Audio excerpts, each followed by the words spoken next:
예, 이제 오늘은 6번째입니다. 한자와 창세기이고요. 다음 주에는 제가 공룡에 관해서 말씀을 드리려고 합니다. 특히 아이들, 자녀들 좀 많이 데리고 오시면 도움이 되실 겁니다. 자, 이제 오늘은 창세기도 공부하고 한자도 배우는 시간입니다. 창세기 2장 7절에서 9절 말씀인데 함께 읽으시겠습니다. 시작. 여호와 하나님이 흙으로 사람을 지으시고 생기를 그 코에 불어넣으시니 사람이 생명이 된지라. 여호와 하나님이 동방의 에덴에 동산을 창설하시고 그 지으신 사람을 거기 두시고 여호와 하나님이 그 땅에서 보기에 아름답고 먹기에 좋은 나무가 나게 하시니 동산 가운데에는 생명나무와 선악을 알게 하는 나무도 있더라. 여러분, 지금 에덴 동산은 없어졌습니다. 왜냐하면 대홍수 때 다 파괴되었기 때문에 지금 남아있을 수가 없습니다. 그래서 남아있지도 않기 때문에 많은 사람들이 에덴 동산 이야기를 신화처럼 생각합니다. 실제 역사적인 사실이 아니었던 것처럼 생각하게 되는데, 이제 오늘 한자를 공부하시게 되면 이 모든 창세기의 기록이 역사적인 사실이라는 것을 다시 한번 확인하실 수 있게 될 겁니다. 여기가 어디죠? 예, 만리장성입니다. 가보셨습니까? 가보신 분? 예, 몇 분 계시는군요. 예, 저도 기회가 있어서 가봤습니다. 가봤는데요, 다리만 아픕니다. 예, 오늘 이제 이런 한자들이 성경과 무슨 관계가 있는지를 이제 차근차근 설명을 드리려고 합니다. 한자가 성경과 관계 있을 거라고는 꿈에도 생각하지 못했었습니다. 저도. 그런데 이 사실을 알고 나서 너무 많이 놀랐습니다. 지금부터 대략 4,300년 전쯤에 전 세계적인 대홍수가 있었던 것을 지난번에 말씀드렸었습니다. 그래서 대홍수 이후에 새로운 역사가 다시 시작되었는데요. 우리는 홍수 이전 세상을 잃어버리고 살고 있습니다. 그래서 그 홍수는 창조 후 1656년에 있었던 홍수였고, 그 홍수 끝나고 나서 노아의 후손 중에 아브라함, 이삭, 야곱의 후손이 오늘날 이스라엘 민족이고, 그 다음에 그 나머지 모든 민족들은 이 중간에서 다 갈라져 나간 겁니다. 그래서 중국 사람도 우리 아시아 모든 사람들이 다 이 중간에서 이제 갈라져 나갔다라고 보고 있습니다. 그래서 이제 홍수 이전에 세상을 우리가 잃어버렸는데요. 홍수에 대해서는 지난번에 자세히 말씀을 드렸었습니다. 그래서 전 세계적인 홍수로 이 세상이 완전히 파괴됐었던, 그때 이제 그 방주에 유일하게 한 가족이 타고서 살아남았죠. 노아의 가족입니다. 그때 몇 사람 살아남았죠?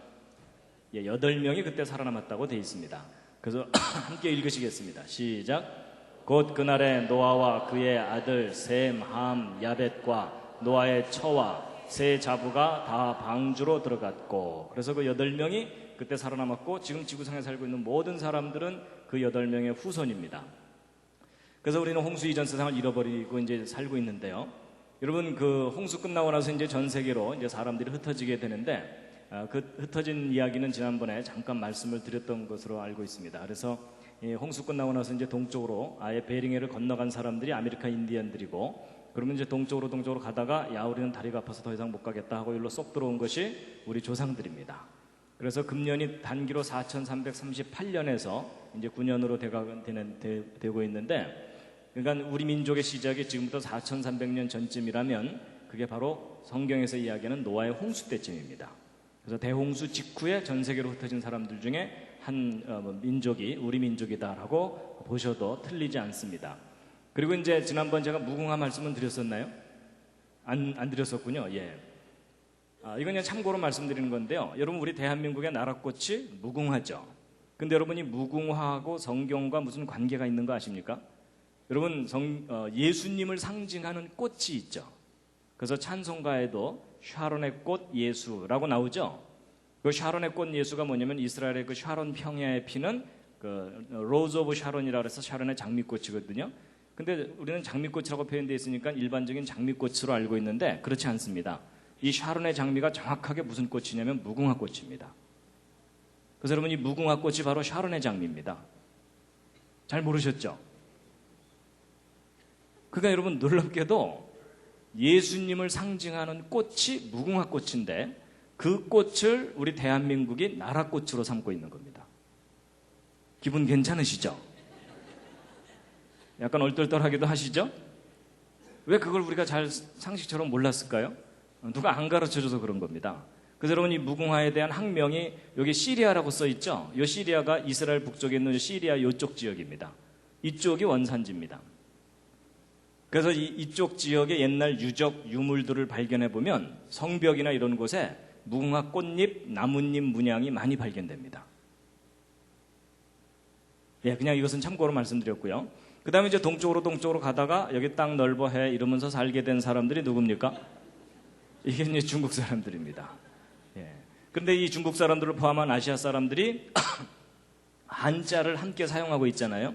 근데 여러분 이 한자를 발명한 사람들은 중국 본토 사람들이 아닙니다. 연구를 해보면 이 한자는 동이족이라고 이 중국보다는 약간 동북쪽에 살고 있는 사람들이 발명한 것이라고 지금 알려져 있습니다.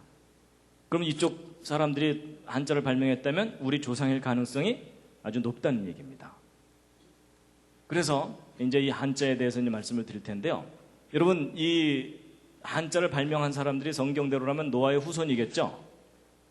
그렇다면 한자 속에 뭔가 그 근거가 남아있을 텐데 그 대표적인 예가 바로 이제 이 글자입니다. 이 글자는 제가 지난번에 말씀드렸었나요? 아니었군요. 그때 노아홍수 이야기하면서 시간이 좀 없어서 이 부분은 빠뜨린 것 같습니다. 여러분 이 글자 무슨 글자이죠? 배선자입니다. 그래서 구조선, 유조선, 유람선 이럴 때 배선자인데 이 배선자를 분해를 해보면 배주자에 8팔자에 입구자 이렇게 되어 있는데 이 입구자는 사람의 입을 가리킬 때 쓰지만 사람의 숫자를 쓸 때도 씁니다. 그러면 배 8사람 이렇게 되어 있습니다. 8사람이 탄 배. 뭐 떠오르는 배 있으시죠? 예, 성경 창세기의 내용을 아는 사람들은 이게 노아의 방주와 관련되어 있는 것을 생각해낼 수가 있거든요. 여러분 배홍수 때 8명 살아남았거든요. 신기하죠? 근데 이제 이 글자 한 글자만 말씀드리면 어떤 분들은 야, 그 수많은 한자 가운데 어쩌다 한 글자가 성경하고 맞으니까 잘도 껴다 맞췄다. 이제 이러는 분들이 혹 있으실 겁니다. 근데 여러분 어쩌다 한 글자 맞으면 제가 쑥스럽게 이걸 뭘 소개를 해드리겠습니까? 그렇죠? 예, 오히려 반발심이 들죠. 근데 여러분 거꾸로 한번 생각해 보세요. 여러분이 이 한자를 발명한 옛날 사람들이라고 생각해 보자고요. 그럼 배와 관련지어서 왜 하필이면 그 수많은 숫자 중에 8팔자를 썼느냐 하는 겁니다. 여러분 어떤 글자가 오랫동안 사용되고 널리 사용되려면 그 글자를 만든 근거가 확실해야 됩니다. 그렇죠?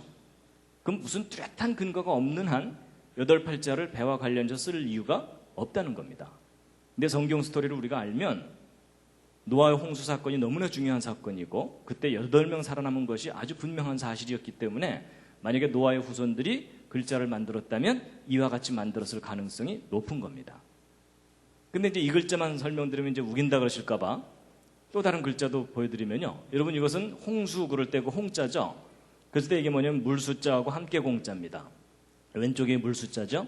그래서 이것을 풀이를 해보면 물로 함께 멸망당했다 또는 홍수 때에 함께 살아남았다 이렇게 풀이될 수 있는 그런 모양인데 이 함께 공자 밑에도 8팔자가 또 들어있습니다. 희한하게도 배와 관련지어서 물과 관련지어서 8팔이라는 숫자가 자주 발견됩니다. 그리고 이제 이 글자는 조금 어려운 글자입니다. 그 연혁 소개 그럴 때 그 연자인데요. 아마 어른들은 기억하실 겁니다. 개교 기념일이나 회사 창립 기념일 날 기념식을 하는 순서 중에 하나가 뭡니까? 다음은 연혁 소개가 있겠습니다. 뭐 이런 거 있죠. 그 회사의 역사 같은 걸 얘기할 때 쓰는 말이거든요. 역사와 관계된 글자입니다. 근데 이 글자를 풀이를 해보면 물 숫자에 8팔자 입구자거든요. 홍수 후에 8사람으로부터 그 후손들이 이어져 내려갔다라고 하는 인류의 그 역사에 대한 이야기라고 볼 수 있는데 여러분 성경을 보면은 아라랏산에서 나온 노아의 그 8가족이 아마도 강을 따라서 아래쪽으로 내려가면서 정착하면서 살았을 거거든요. 그랬을 때 이 연자는 그 자체의 뜻은 물 따라 내려가다 이런 뜻을 가진 글자입니다.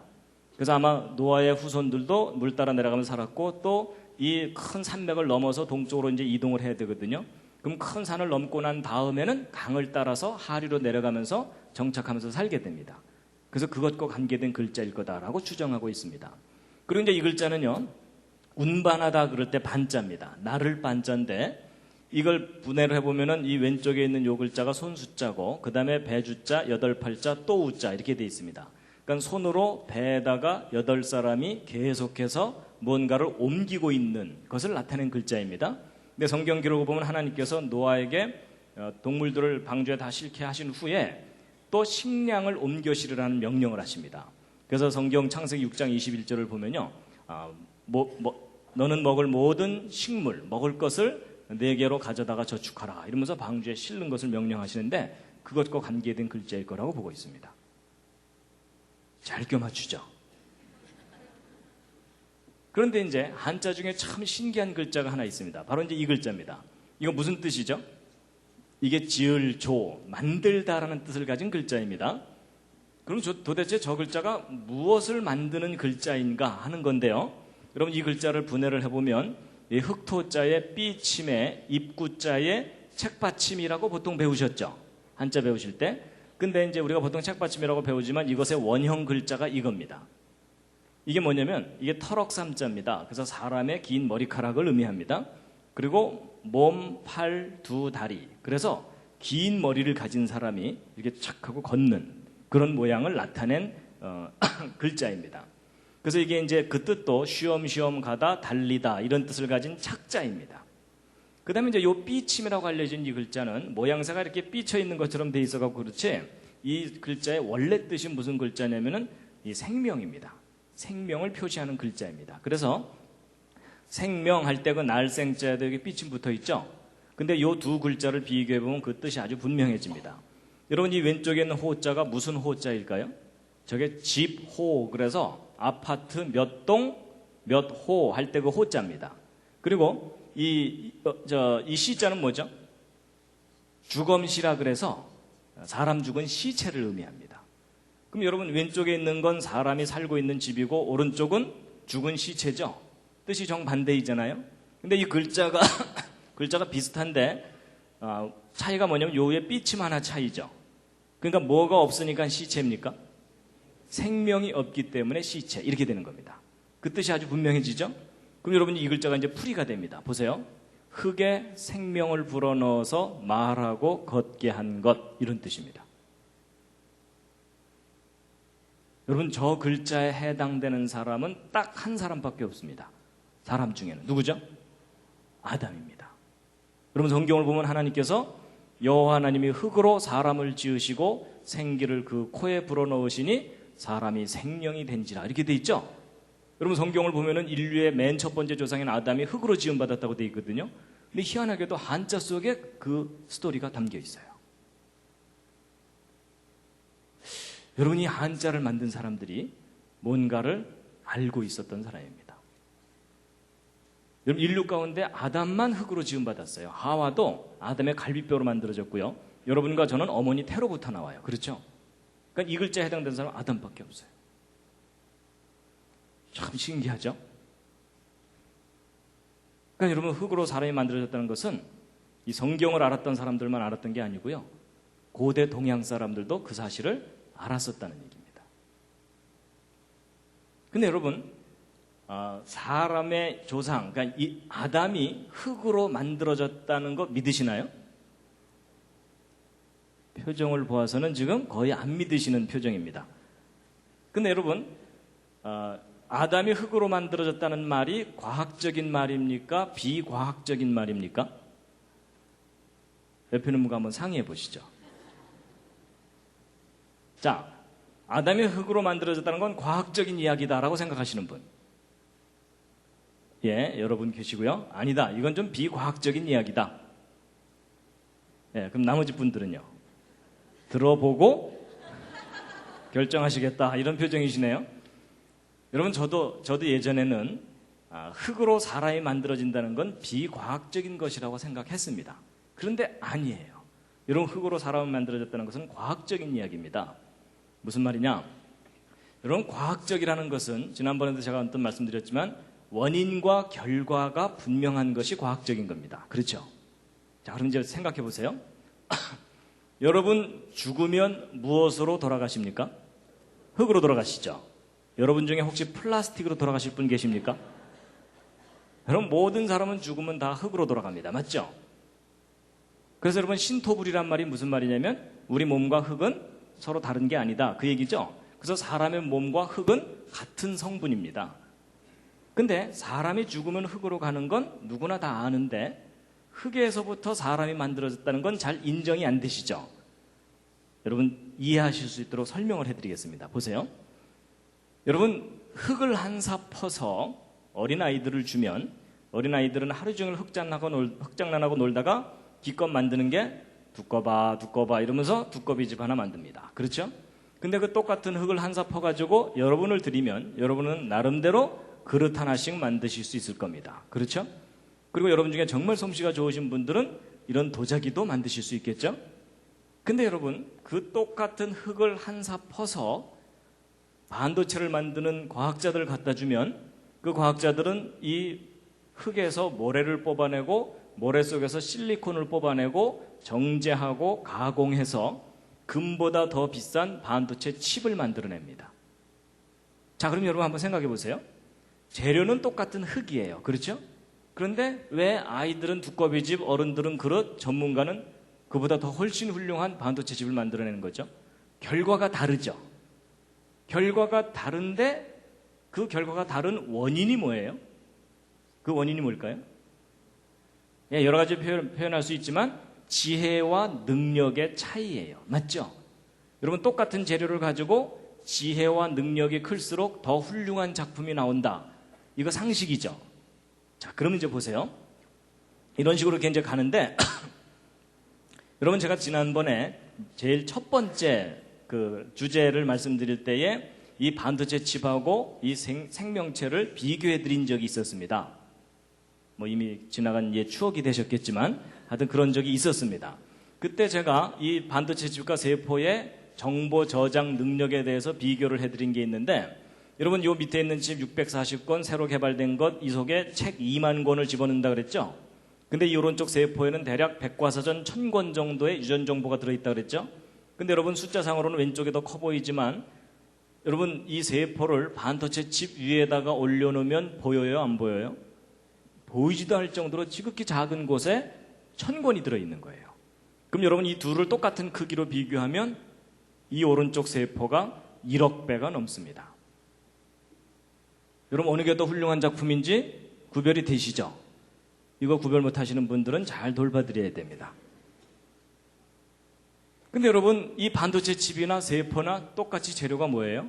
흙이에요. 그렇죠? 그렇다면 인간보다 훨씬 뛰어난 지혜와 능력이 있다면 흙으로 사람을 만드는 일이 가능하다, 불가능하다요?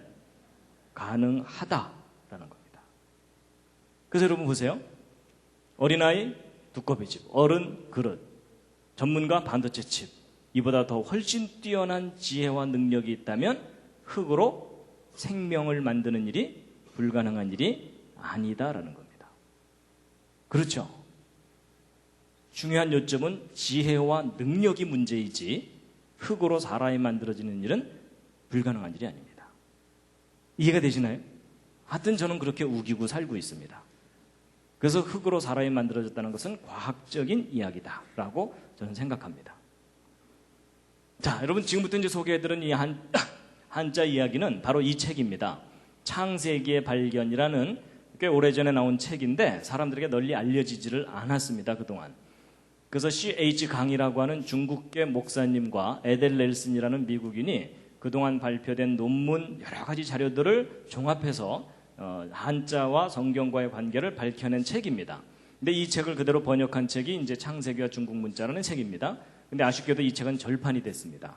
예. 그리고 이제 그 밖에 다른 책들이 이제 나와 있습니다. 자, 여러분 이 빨간색 이게 뭘까요? 예, 중국 지도입니다. 그 옆에다 이제 한국을 딱 붙여놓으면 분명해지죠? 그래서 코리아, 차이나. 그래서 크기가 하도 차이가 나서 차이나입니다.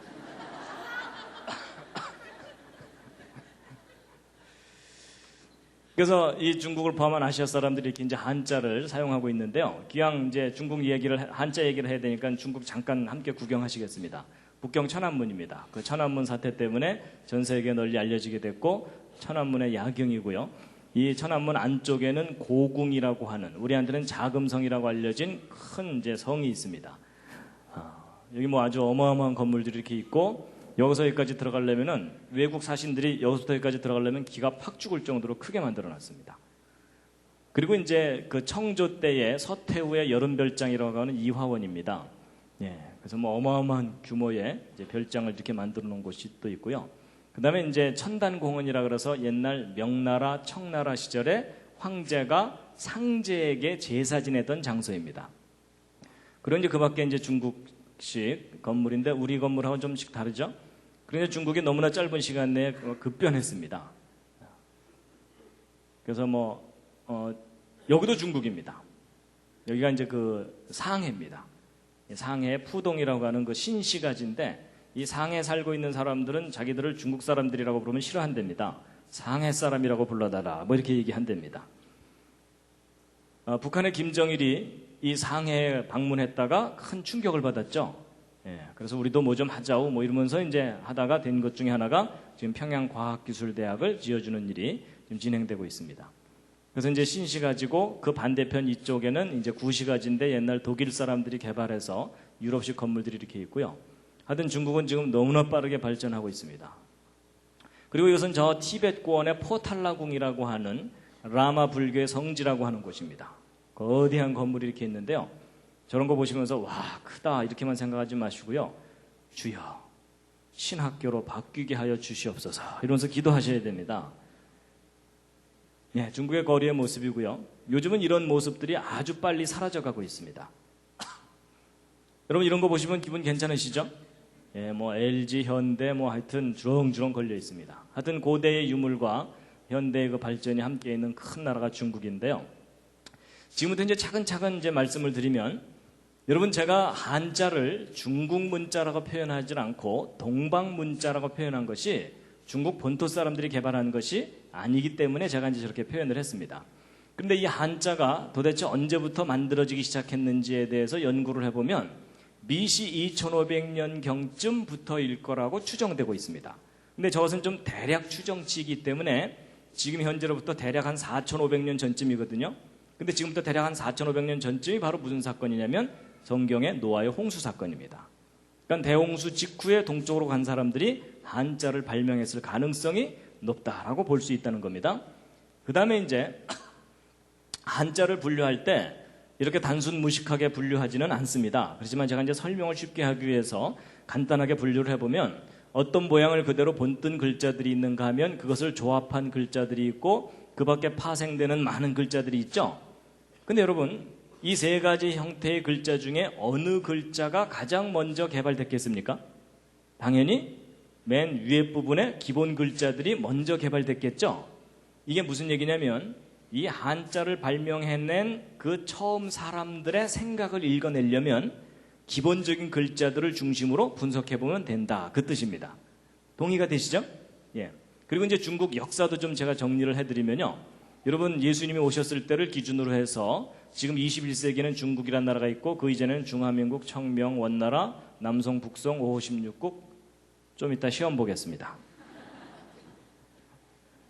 여러분 중국에서 태어나서 역사 배우지 않은 걸 참 감사하시기 바랍니다. 거기에 비하면 우리나라 역사 참 심플합니다. 그렇죠? 예.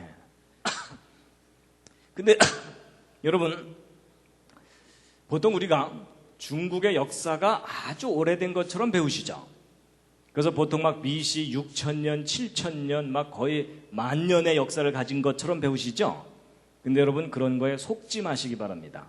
여러분 역사라는 게 있고 선사라는 게 있습니다. 히스토리와 프리히스토리가 있는데 여러분 역사와 선사를 구별하는 기준이 뭐죠? 그게 기록을 통해서 객관적으로 검증할 수 있는 것까지만 역사라고 합니다. 그렇죠? 근데 여러분 그 긴 중국의 역사도 엄밀한 의미에서 기록을 통해서 확인할 수 있는 역사는 결코 그렇게 길지 않습니다. BC 15세기 정도가 최대입니다. 그러니까 은나라의 흔적이 좀 남아있고 주나라 이후가 제대로 된 역사이고 그 이전은 선사에 해당됩니다. 근데 여러분 BC 15세기가 언제냐면 성경의 기록으로 볼 때 모세가 출애굽할 때쯤입니다. 그러니까 여러분 그렇게 긴 역사를 가졌다는 중국조차도 그 역사가 BC 15세기를 넘어가지 않고 그리고 기록을 통해서 최대의 역사가 하나라 뭐 이런 사망오제 이런 때거든요. 그렇기 때문에 이 BC 25세기를 크게 넘어가지 않습니다. 결국 노아 홍수 그 시간을 뛰어넘는 역사라는 것이 없다는 얘기입니다. 그리고 이제 우리나라 역사도 이제 비교를 해놓은 건데, 소위 그 고구려 백제 신라가 예수님 오셨을 때쯤 시작됐고, 그 이전이 이제 고조선인데, 사실 이 고조선이라는 나라도 좀 막연한 기록만 있습니다. 그렇죠? 예. 그래서 이제 그 성경 역사하고 비교해 보면 대홍수 이후에 중국의 역사도 우리 고조선의 역사도 시작됐다라고 보시면 된다는 겁니다. 그리고 우리는 그 이전 세상은 잃어버린 겁니다. 그래서 이런 관점으로 본다면요, 인류의 역사가, 그러니까 기록을 통해서 확인할 수 있는 역사가 그렇게 길지 않다는 이야기가 거꾸로 대홍수가 있었다는 것에 대한 큰 증거가 됩니다. 자, 그 다음에 이제 여러분 그 동양의 대표적인 종교와 사상이 뭐죠? 예, 대표적인 종교는 불교고 대표적인 사상은 유교죠. 그래서 여러분과 저도 비록 기독교인이 됐기는 했지만 저 불교와 유교의 뿌리가 뿌리 깊게 남아 있어요. 맞죠? 예. 그래서 이제 우리가 이 영향을 참 많이 받았는데, 근데 이제 질문을 좀 바꿔서요, 이 동양의 뿌리가 되는 종교가 뭐냐라고 질문을 하면 대답이 달라집니다. 일단 불교나 유교는 뿌리가 되는 종교일 수가 없습니다. 왜냐하면 불교나 유교는 석가모니나 공자 등에 의해서 시작됐는데 이 사람들이 BC 5세기, 6세기 이때쯤 사람들이거든요. 근데 동양 사람들은 이미 그 이전부터 살고 있었죠. 그렇다면 뿌리가 되는 종교를 알아내려면 그 이전 사람들이 갖고 있던 종교를 밝혀내야 됩니다. 그렇죠? 그런데 그 이전 사람들이 어떤 종교 형태가 있었는지를 알아내려면 무엇을 연구해보면 되냐면 바로 한자입니다. 여러분, 한자가 대략 이때쯤 만들어지기 시작했다고 추정하고 있거든요. 그렇다면 이 사람들이 어떤 종교 형태를 가지고 있었다면, 그리고 그들이 어떤 신을 숭배했다면 그것이 그들의 글자 속에 흔적으로 남아있을 수 있겠죠. 그래서 이제 그걸 찾아내면 되는데 별로 어렵지 않습니다. 그것을 알아내려면 종교, 제사, 기도 이런 것과 관계된 한자들을 분석해 보면 됩니다. 자, 다 같이 한번 써보시겠습니다. 한자로. 자, 옆에 있는 분과 상의해 가면서 한번 써보시죠. 예, 지금 거의 망연자실한 표정이십니다. 예, 종교, 제사, 기도 이런 한자를 한번 써보시면요, 제가 다 써왔습니다. 예, 안 쓰실 거 알고 제가 다 써왔습니다. 종교, 제사, 기도 이렇게 쓰거든요. 그 다음에 그것과 관계된 한자들을 이것저것 모아놓은 겁니다. 여러분, 종교에는 신이 있고 그 신을 숭배합니다. 그리고 이제 참선, 여러분 참선은 기독교적인 용어로 바꾸면 큐티, 묵상 뭐 이런 겁니다. 그 다음에 이제 제사에는 사직이 있죠. 그래서 여러분 서울에도 부산에도 사직공원이 있죠. 그 다음에 이제 예절, 여러분 거의 모든 예절이 제사로부터 나왔다고 해도 과언이 아닐 정도로 제사와 예절은 아주 깊은 관계가 있습니다. 그 다음에 이제 기도할 때 우리가 복을 받기를 빌고 화가 내리지 않기를 빌고 도움을 빌고 이렇게 되죠. 자, 그런데 여러분 퀴즈입니다. 이런 종교, 제사, 기도와 관계된 한자들을 이것저것 모아놓고 나면 이상하게 눈에 자주 뜨이는 부수 글자가 하나 있습니다. 단어마다 꼬박꼬박 하나 두 개씩 들어있죠. 무슨 글자입니까? 그거요. 그렇죠? 그거. 예. 그런데 여기서는 보일시 막 이러시는데 제가 어디 갔더니 아무 소리도 못 하시더라고요. 그거 이러시더라고요. 근데 바로 이 글자입니다. 이 글자가 무슨 글자냐면 바로 보이다라는 뜻의 시자고, 또는 계시하다, 나타내주다 이런 거거든요. 근데 여러분, 계시하는 존재가 누구죠? 신이에요. 그렇죠? 근데 이제 그러면 이 글자가 글자마다 꼬박꼬박 들어있는데 저 글자가 뭔가 중요한 열쇠를 가지고 있는 글자입니다. 그럼 이제 이 글자의 비밀을 풀어야 되는데, 여러분 이 보일시의 옛날 그림 글자 형태가 여러 가지 형태로 있는데 그 중에 가장 단순하고 기본적인 형태가 이겁니다.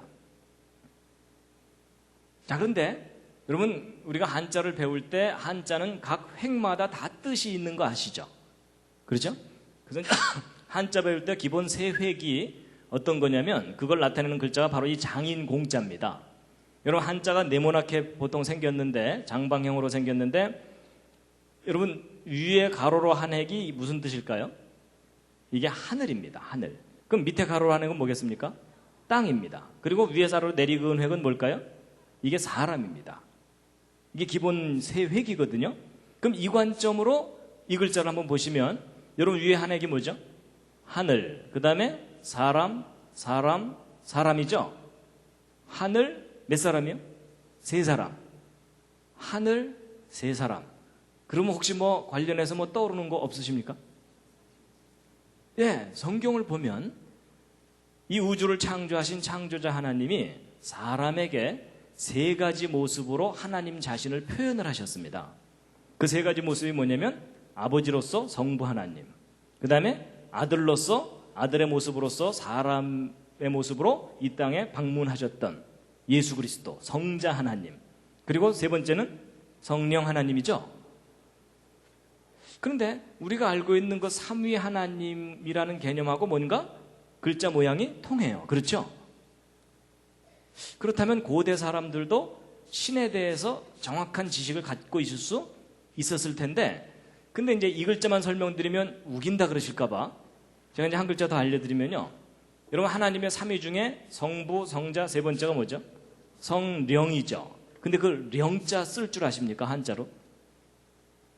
이건 포기하셔야 됩니다. 왜냐하면 쓰기보다는 한참을 그려야 됩니다. 복잡하죠? 그래서 이게 이제 성령, 영혼 그럴 때 그 영자인데, 여러분 보세요. 이 글자 잘 보시면 가운데 입구자가 몇 개가 있나요? 세 개가 있죠. 여러분 저 입구자는 사람이 입을 가리킬 때도 쓰지만 사람의 숫자를 셀 때도 쓴다 그랬죠? 그럼 세 사람이죠. 희한하게도 어떤 신적인 존재와 관계된 글자들이 이상하게도 세 사람이 나타나 있어요. 항상. 그리고 이제 그 중에서도 요 밑에 있는 글자 이게 뭐냐면 무자거든요. 이게 보통 무당 그럴 때 쓰는 그 무자입니다. 근데 여러분 무당이라고 하면 기독교에 반대되는 것처럼 일반적으로 생각하죠. 근데 그런 편견을 좀 버리고, 여러분 무당이라는 존재의 원래 역할이 뭡니까? 신과 인간을 연결시켜주는 존재예요. 그렇죠?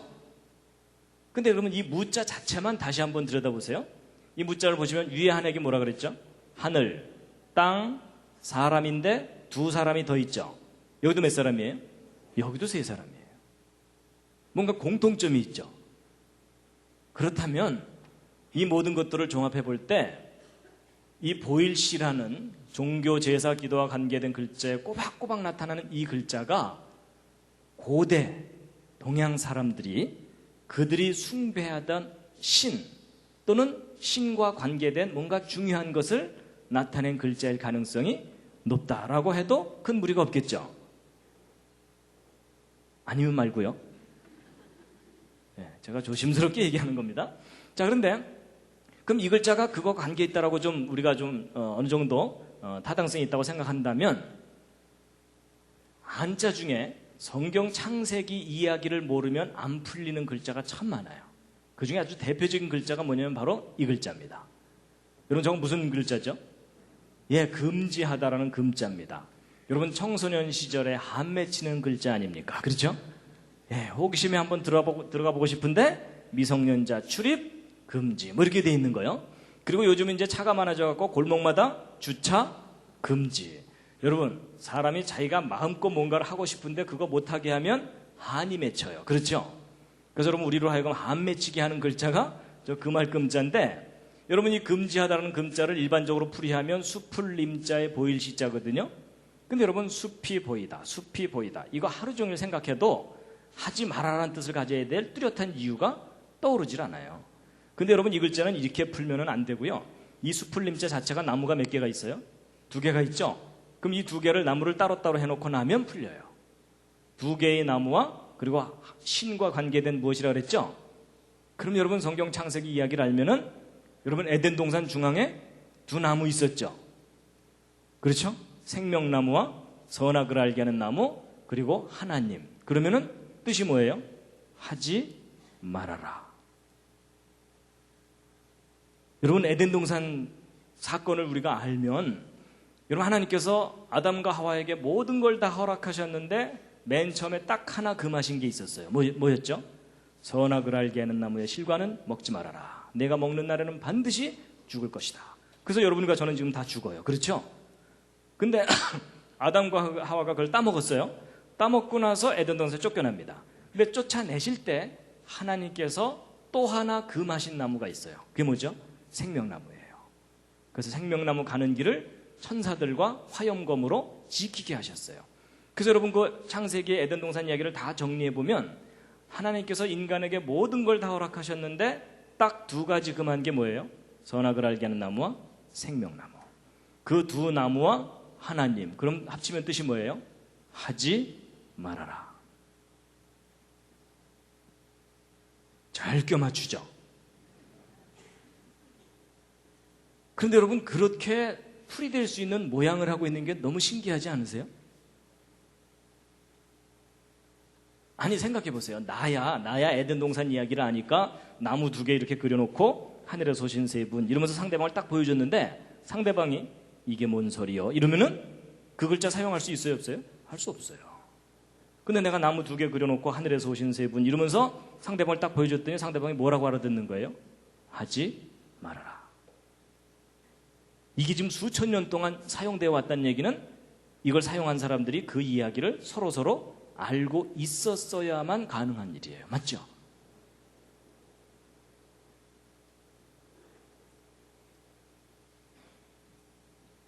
신기하죠?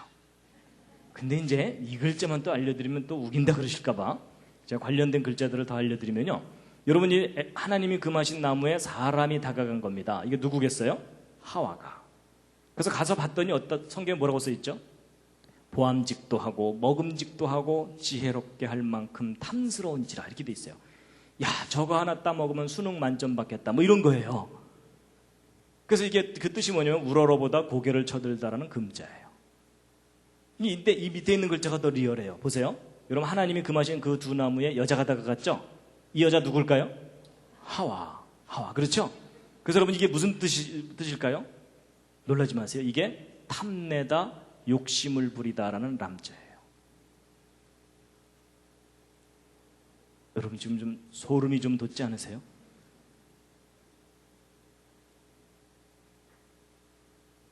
여러분 에덴 동산 얘기가 신화인 줄 알았는데 고대 동양 사람들이 알고 있던 얘기였어요. 근데 이제 탐내고 욕심 부린 걸로 끝났으면 다행인데 드디어 행동 개시. 하나님이 금하신 그 두 나무에 손을 갖다 댄 거예요. 이게 뭐냐면 만지다 가까이 하다라는 마자예요. 이건 가릴 엄자인데 귀신이 자기 정체를 숨기고 뭐 이런 의미로 볼 수 있어요. 그리고 여러분 에덴 동산에 등장하는 우리의 왼수 있죠. 뭐예요? 뱀, 비암. 그렇죠? 예. 여러분 그 뱀이 하와를 유혹하잖아요. 근데 계시록에 보면 그 뱀의 정체가 나옵니다. 함께 2줄만 읽겠습니다. 시작. 옛 뱀 곧 마귀라고도 하고 사단이라고도 하는 온 천하를 꿰는 자라. 이렇게 돼 있죠? 여러분 옛 뱀이 뭐냐면 그 에덴 동산의 그 뱀입니다. 그 뱀이 정체가 곧 뭐라고요? 마귀. 여러분 마귀 좋아하세요? 싫어하시죠? 근데 여러분 마귀자 쓸 줄 아세요? 한자로? 여러분 마귀자 이렇게 써요. 마귀. 그래서 여러분 이게 악마, 사탄인데 잘 보세요. 두 나무와 관계된 귀신. 그게 악마예요. 지금 계속 놀라고 계시죠? 자기 정체를 숨기고. 그 다음에 귀신은 뭐냐? 여러분 보세요. 이 귀신 귀자에 요 밭전자 있죠? 지금 우리가 이제 밭전자라고 알려져 있지만 이 글자의 옛날 원형 글자들을 연구해 본 분들이 이것은 에덴 동산을 표시하던 글자구나. 어떤 특별한 장소. 이제 그걸 알게 됐어요. 그래서 여러분 귀신은 뭐냐면 에덴 동산에 어떤 살아있는 것이 사람에게 비밀스럽게 접근한 존재. 이게 귀신이에요. 그래서 이제 한자 중에 이제 몇 가지 기본 글자들을 먼저 알려드리면요. 이 밭전자가 아까 말씀드린 대로 어떤 특별한 장소를 표시하던 글자인데 우리가 지금은 밭이라고 알려있지만 원래 에덴 동산을 나타내던 글자이고요. 이 선역서자는 여러분 에덴 동산에 있던 첫 번째 사람입니다. 이게 사람 인자의 옛날 형태거든요. 에덴 동산의 첫 번째 사람이 누구죠? 아담이죠. 그래서 이 선역서자는 지금은 선역서자지만은 아담, 남자를 표현하는 글자입니다. 근데 왜 선역서자로 지금 쓰느냐? 저것도 관련이 있다고 보고 있어요. 여러분, 동양 사람들이 볼 때 에덴 동산은 어느 쪽 방향이에요? 서쪽 방향이에요. 그렇죠? 그래서 이제 관련이 있다고 보고, 그 다음에 이제 뼈골자입니다. 여러분, 아담의 갈비뼈로 하와를 만들었죠. 성경을 보면. 그럼 여러분, 저 뼈골자는 누구를 나타내는 글자겠어요? 여자, 하와. 그래서 지금은 뼈로 알려져 있지만 하와입니다. 그래서 이제 여러분, 아담의 갈비뼈로 하와를 만드는 장면을 이제 좀 자세하게 설명을 드릴 텐데요. 일단 성경에 써 있는 내용, 뭐라고 써 있는지 한번 유심히 한번 읽어보시기 바랍니다. 시작.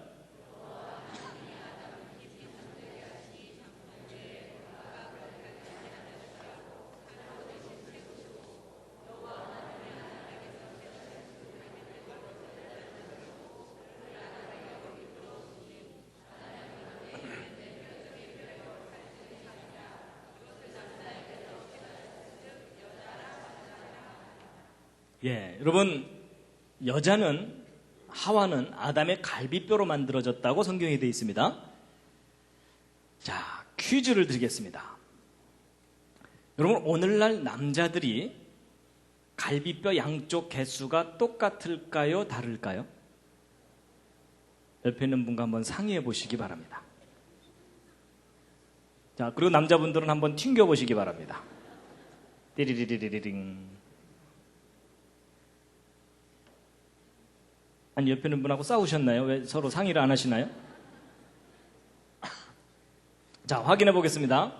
1번 똑같을 거다. 2번 다를 거다. 이제 하나가 없을 거다. 3번 잘 모르겠다. 이 중에 택하시면 됩니다. 자, 뭐 서로 모르니까 우기셔도 됩니다. 자, 1번 오늘날 남자들 갈비뼈 양쪽 개수가 똑같을 거다. 5. 그 중에 내가 확인해 봤다. 예, 대부분 이제 확인 안 하시고 그냥 우기시는 거죠. 예, 내려주시고요. 자, 2번 아니다. 오늘날 남자들 갈비뼈 하나가 없을 거다. 꽤 많이 손 드셨죠? 예, 지금 손 드신 분들을 잘 돌봐드리시기 바랍니다.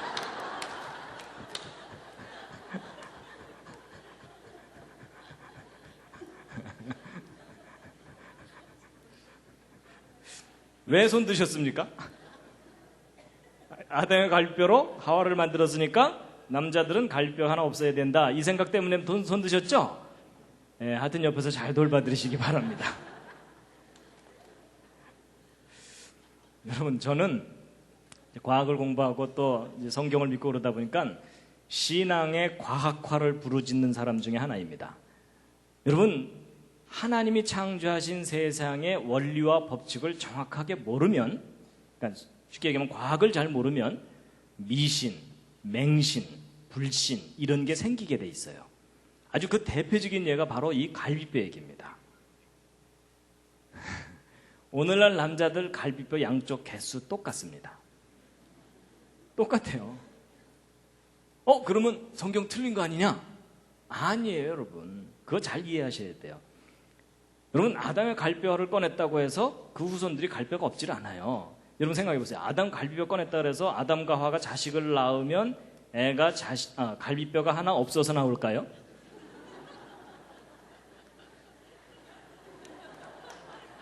아닌 거 짐작하시겠죠? 여러분, 만약에 그런 식으로 유전이 되는 거라면 문제가 심각해져요. 여러분, 조상님 중에 논에 나가서 낫질하다가 손가락 잘린 분, 자식을 낳았더니 애가 손가락이 하나 없어서 나와. 전쟁 나가서 다리 잘린 분, 집에 돌아와서 애를 낳았더니 애가 다리가 없어서 나와. 여러분, 이런 식으로 유전이 되는 거라면 지금 현재 여러분과 저는 몸뚱이만 앉아 있어야 됩니다. 맞죠? 여러분, 유전은 지난번 말씀드린 것처럼 유전 정보, DNA, 그걸로 유전이 되는 거지 갈비뼈를 꺼냈다고 유전자 정보가 변해요? 아닙니다, 여러분. 그냥 과학의 원리를 잘 모르면 그런 오해를 하게 돼 있어요. 그래서 여러분, 바로 이 문제를 정확하게 몰랐기 때문에 그동안 많은 기독교 학생들이 학교에 가서 핍박을 받았어요. 학교에서 못된 친구가 이제 붙들어 놓고서, 야, 너 성경 믿지? 응. 그럼 창세기에 그 아담의 갈뼈로 하와 만들었다는 거 믿겠네? 응. 그럼 아담의 갈뼈로 하와를 만들었으면 남자들은 갈뼈 하나 없어야 되겠네? 응. 이러면서 이제 비극이 시작되는 거예요.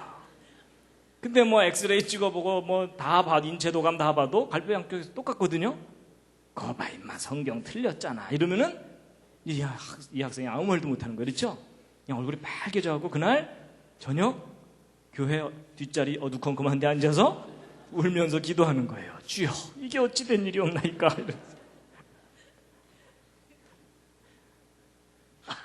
그래서 여러분 아담 갈비뼈 꺼냈다고 남자들 갈비 하나 없애야 된다. 이건 잘못된 생각입니다. 예, 그거 아니에요. 자, 그런데 여러분 또 여러분 아담의 갈비뼈를 꺼내서 여자를 만들었다. 하와를 만들었다. 이거 과학적인 이야기입니까? 비과학적인 이야기입니까? 이젠 분위기상 과학적인 얘기라고 대답은 해야 될 것 같은데 뭐 좀 떠오르는 아이디어가 없으시죠? 여러분 예전에는요, 야야 그 아담 갈비뼈로 하와를 만들었다는 그런 황당한 창세기를 내가 어떻게 믿냐 이러면서 사람들이 못 믿었거든요. 근데 요즘은 그런 얘기하면 바보입니다. 왜냐하면 여러분 요즘 인간 복제 많이 들어보셨죠? 그게 뭐 하는 거예요? 여러분 몸에 있는 세포 하나 떼어내 갖고 여러분과 똑같은 사람을 또 하나 만든다는 거예요. 맞죠? 그럼 여러분 그게 무슨 얘기냐면 우리 몸의 일부를 떼어내서 또 하나의 사람을 만드는 일이 가능하다 불가능하다? 가능하다고 지금 과학자들이 외치고 있잖아요. 그렇죠? 과학적으로 가능하다고. 근데 여러분 아담의 갈비뼈를 꺼내서 하와를 만들었다는 얘기는 그 요약하면 뭐예요? 아담의 몸의 일부를 떼어내서 또 하나의 사람을 만들었다는 얘기죠. 그게 무슨 얘기예요? 생명이 복제될 수 있다는 얘기죠. 그렇죠? 그 얘기가 그 얘기예요. 맞죠? 저는 오히려 이 띨띨한 인간도 세포 하나만 떼어내도 또 하나의 사람을 만들 수 있다고 우기는데 그 전능하신 분께서 왜 하필이면 뭉태기로 떼내셨을까? 전 그게 오히려 이상해요. 근데 아마 세포 하나만 떼냈다면 우리가 이해를 못 하실까 봐 뭉태기로 떼내셨나? 전 그런 생각도 해봤어요. 맞죠? 불완전한 지식을 가진 인간도 사람 몸 일부를 떼내서 또 하나의 사람을 만들 수 있는 시대잖아요. 그게 과학적으로 가능하잖아요. 그렇죠? 근데 전능하신 분이 그거 못 하시겠어요. 그렇죠? 그러니까 여러분 생명 복제의 시조가 누구세요? 여러분 하나님이세요. 그렇죠? 과학자들이 이제 그 원리를 알아낸 것뿐이에요. 이해가 되시죠? 그 다음에 여러분 보세요. 아담을 깊이 잠들게 했다 그랬죠? 전신 마취의 시조가 누구십니까?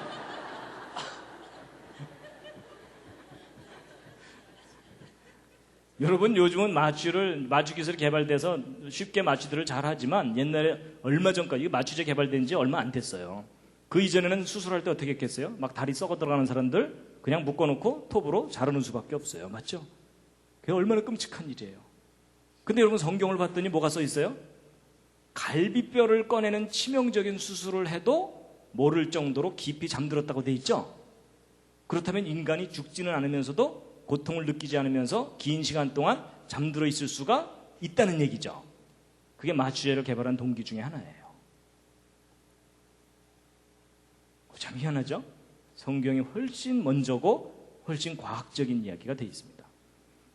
그 다음에 이제 여러분 아담의 갈비뼈를 꺼내서 하와를 만들었다고 되어 있죠? 근데 갈비뼈 꺼낸 자리를 성경을 보면 어떻게 되어 있다고요? 살로 대신 채웠다 이렇게 되어 있죠? 근데 여러분 요 과정을 그대로 나타낸 글자가 뼈골자예요. 자, 뼈골자 한번 주의 다시 한번 보세요. 여러분 이 뼈골자를 보시면 요 밑에는 요 달월자 있죠? 근데 이제 한자 배우시는 분들은 알지만 달월자 중에도 하늘에 있는 달을 나타내는 달월자도 있지만 살육자를 줄인 달월자가 있어요. 그걸 육달월이라고 해요. 그래서 요거는 육달월에 해당되는 달월자입니다. 그 다음에 요것이 덮는다라는 뜻을 가진 덮을 멱자거든요. 그럼 여러분 요 뼈골자 잘 보세요. 아담 가슴 속에 무언가를 꺼냈어요. 꺼내고 살로 대신 채우고 덮었어요. 그래서 거기서 꺼낸 게 뭐예요? 뼈죠. 그 뼈로 누굴 만들었어요? 하와를 만든 거예요. 잘 껴맞추죠.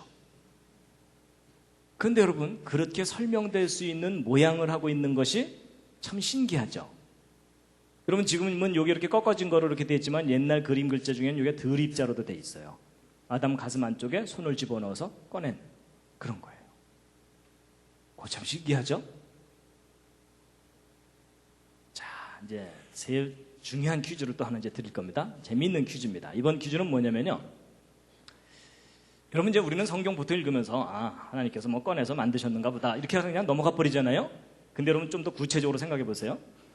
여러분, 하나님께서 아담의 갈비뼈를 꺼내셨잖아요. 근데 꺼낼 때 어떤 방법으로 꺼내셨을까? 그런 거 생각해 보신 적 없으시죠? 그렇죠? 근데 오늘 한번 생각해 보세요. 자, 제가 보기를 드립니다. 자, 1번. 하나님은 워낙 전능하시니까 그냥 말씀만 하시는 거예요. 아담 딱 잠들게 해놓으신 다음에 갈비뼈 나와라. 그랬더니 갈비뼈 하나가 동동동 떠서 나오더라.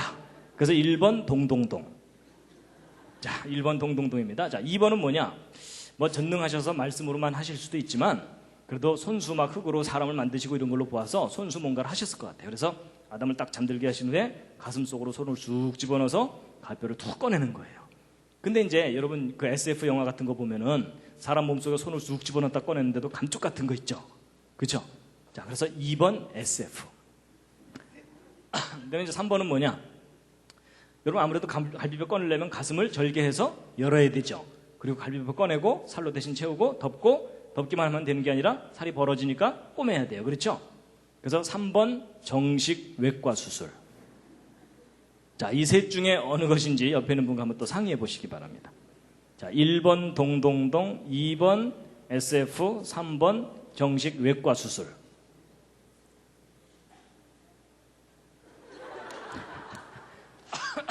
자, 이제 확인해 보겠습니다.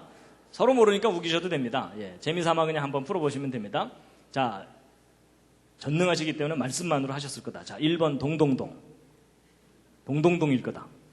자, 지금 손 드신 분들은 만화를 많이 보신 분들입니다. 내려주시고요. 자, 2번 아니다. 말씀만으로 하셨으면 손을 직접 넣는데 솜씨는 좋아갖고 감쪽같이 하셨을 거다. 자, 2번 SF. 자, 지금 손 드신 분들은 공상과학 영화를 많이 보신 분들입니다. 자, 내려주시고요. 자, 3번 정식 외과 수술하셨을 거다.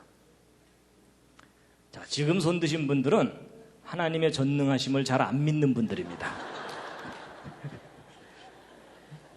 하나님께서 직접 피 튀겨 가시면서 천사들한테 겸자 어디 있어 겸자 뭐 이러면서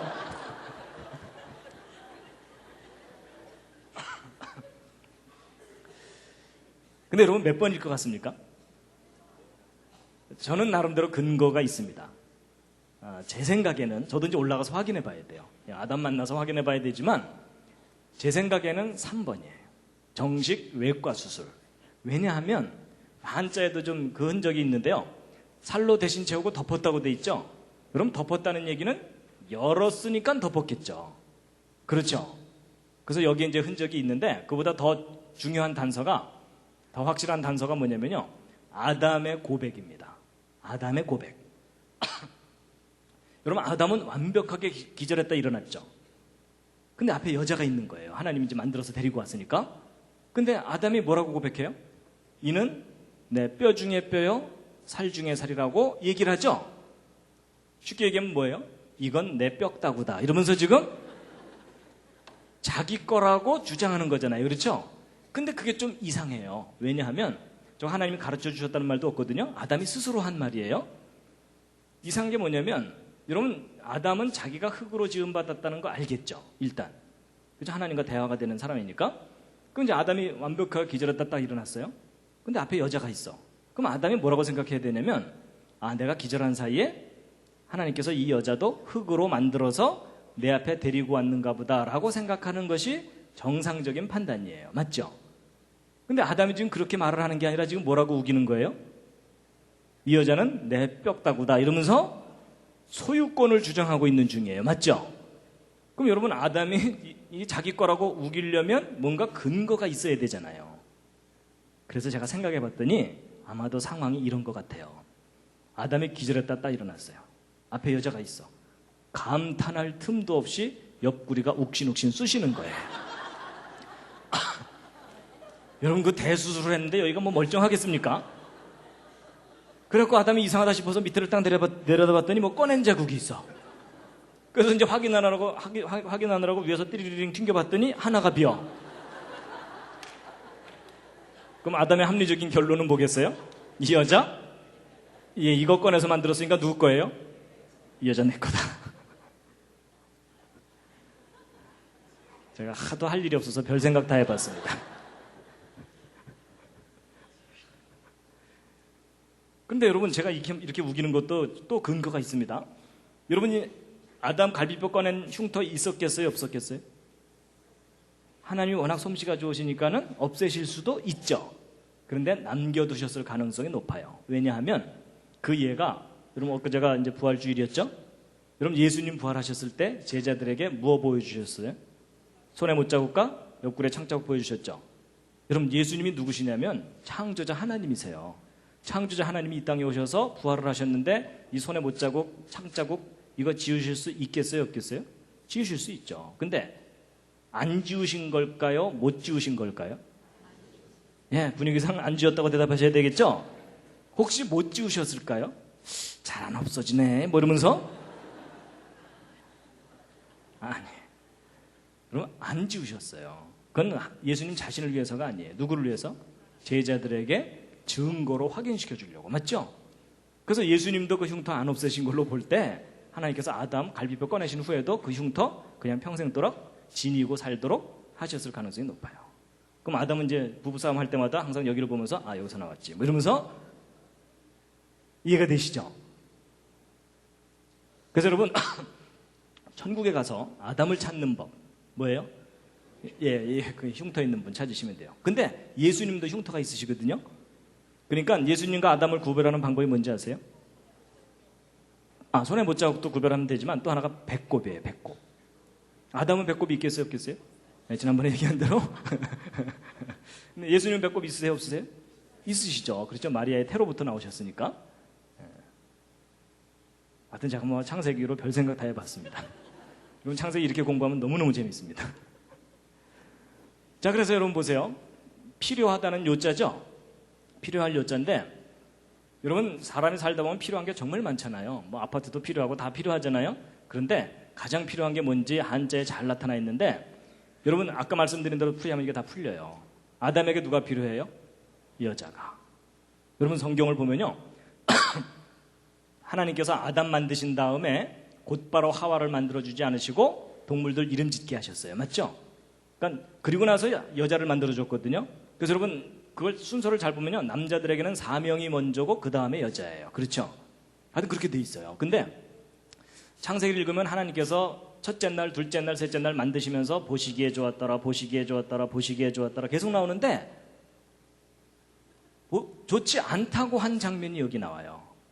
뭐예요? 남자가 혼자 사는 것이 좋지 못하다. 구체적으로는 아담이 혼자 사는 것이 좋지 못하니 내가 그를 위하여 돕는 배필을 지으리라 하시고 여자를 만들어 주셨어요. 자, 그럼 여러분 여자가 창조된 목적이 뭐예요? 누구를 돕는 배필? 남자를 돕는 배필로 만드신 거예요. 맞죠? 근데 기분 좋으세요? 안 좋으세요? 표정이 별로 안 좋으신 것 같아요. 자, 일단 남자분들 여자는 남자를 돕는 배필로 지음을 받았다. 기분 좋으세요? 안 좋으세요? 좋으신데 표정 관리하기가 힘드시죠? 자, 근데 이번엔 여자분들. 여러분 여자분들 여자는 남자의 돕는 배필로 지음을 받았다. 기분 좋으세요? 나쁘세요? 별로 안 좋으시죠? 예. 여러분 기독교 여성 해방론자들이 제일 싫어하는 성경 말씀 중에 하나가 저거예요. 왜 남자가 주연이고 여자가 조연이냐 이러면서 아주 싫어하거든요. 근데 여러분 그거는 오해입니다. 여러분 이 돕는 배필을 정확하게 모르기 때문에 오해를 하시는 거예요. 여러분 저거 절대로 기분 나빠하실 일이 아니에요. 자, 여러분 제가 돕는 배필이 뭔지를 알려드릴 텐데요. 제 질문에 한번 대답을 해보세요. 자, 돕는 배필. 여러분 똘똘한 사람이 띨띨한 사람을 돕습니까? 띨띨한 사람이 똘똘한 사람을 돕습니까?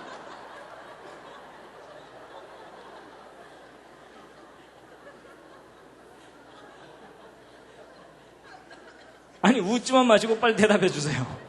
여러분 똘똘한 사람이 띨띨한 사람을 도와요? 띨띨한 사람이 똘똘한 사람을 도와요? 예.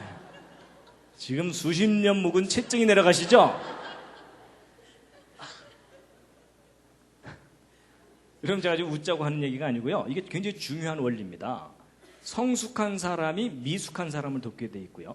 그렇죠? 지혜가 많은 사람이 지혜가 적은 사람을 돕게 돼 있고 그렇게 돼 있어요. 아니 여러분 근본적으로 여러분 창조자 하나님이 우리 인간을 도와주세요. 우리 인간이 하나님 도와드려요? 하나님 요즘 힘드시죠? 저희들이 좀 도와드릴까요? 뭐 이래요? 아니에요 여러분. 완전한 사람이 불완전한 사람을 돕는 게 돕는다는 개념의 정확한 정의예요. 여러분 띨띨한 사람이 도와주면 일이 더 안 되는 거 아시죠? 그리고 여러분 창조 순서도 보세요. 첫째 날, 둘째 날, 셋째 날 뒤로 갈수록 더 훌륭한 작품이 계속 나오죠. 제일 마지막 작품이 인간이에요. 그렇죠? 하나님의 창조물 중에 최고의 작품이거든요. 그렇죠? 근데 그 인간 중에서도 제일 마지막 작품이 뭐예요? 여자예요. 그러니까 여러분 여자가 만들어지기 전까지는 보시기에 좋지 못하다고 돼 있죠. 그렇죠? 그러니까 여러분 하나님의 그 위대한 창조 작업의 제일 마지막 작품이 여자인 거예요. 그러니까 창조의 피날레입니다. 자부심을 가지시기 바랍니다. 맞죠? 예. 그러니까 여러분 결혼의 정의가 뭐예요? 똘똘한 여자가 띨띨한 남자를 만나서 열심히 도와주는 거예요. 근데 여러분 여기에도 중요한 의미가 있는 게 뭐냐면요. 여러분 하나님이 인간을 만드셨을 때 중요한 원리를 두신 게 뭐냐면 남을 도울 때 보람과 자기 존재의 의미와 기쁨을 느끼면서 살도록 만드셨어요. 맞죠? 여러분 혼자 잘 먹고 잘 살자고 하는 사람들 잘 먹고 잘 살 때는 좋아요. 근데 마지막에 삶이 허무해요. 근데 여러분 정말 자기 자신이 어렵지만 어려운 사람을 도와주는 사람은 절대로 낙담하지 않습니다. 맞죠? 살아보시니까 그렇잖아요. 그러니까 여러분 돕는 사람은 도와서 보람을 느껴서 기쁘고 도움을 받을 수 있는 사람은 언제라도 도움을 받을 수 있으니까 기쁨을 느끼고 특히 분당 지역 이쪽 학생들 열심히 공부시키잖아요. 근데 여러분 왜 학생들 열심히 공부해야 되죠? 정답이 뭘까요? 남을 도우려고. 왜 박사학위까지 공부해야 되나요? 남을 더 많이 도우려고, 더 잘 도우려고. 여러분 사실 그게 정답입니다. 너 공부 잘해서 출세해라. 이거 결코 해야 될 말이 아닙니다. 남을 잘 도우려면 공부 열심히 해라. 그렇게 가르쳐야 됩니다. 동의하십니까? 이거 정말 중요한 겁니다. 그렇죠? 예. 그러니까 여러분 이 문제가 잘 해결되면요. 한국교회에 큰 문제가 해결됩니다. 교회에 자매들이 너무 많아요. 그렇죠? 그래서 결혼 정년기가 된 자매들이 신랑감 구하기가 힘들어요. 신앙도 있어야 되죠. 그리고 어느 정도 능력도 있어야 되죠. 이런 형제들이 교회에 없잖아요. 그렇죠? 아니, 없다 그러면 좀 그렇고. 하여튼 이게 비율이 안 맞잖아요. 맞죠? 그래서 이제 교회에 관연한 처자들이 많아요. 그렇죠? 근데 그것도, 물론 저는 그게 한국교회가 그동안 잘못한 거라고 봐요. 여자들만 주로 전도를 하고 남자들 전도에 힘을 안 써서 그래요. 그렇죠? 남자들은 앞뒤가 맞아야 되고 합리적으로 따져야 되는데 묻지마 신앙을 강조하다 보니까 이 남자들은 잘 믿기가 힘든 거예요. 그러느라고 남자들이 적어졌거든요. 그러니까 여러분 이제 그 점도 물론 있지만 자매들도 생각을 바꾸셔야 돼요. 괜찮은 남자 만나서 호강해야 되겠다. 절대로 성경적인 생각 아닙니다. 어떻게 하셔야 돼요? 예, 어디 띨띨한 남자 없나 이러면서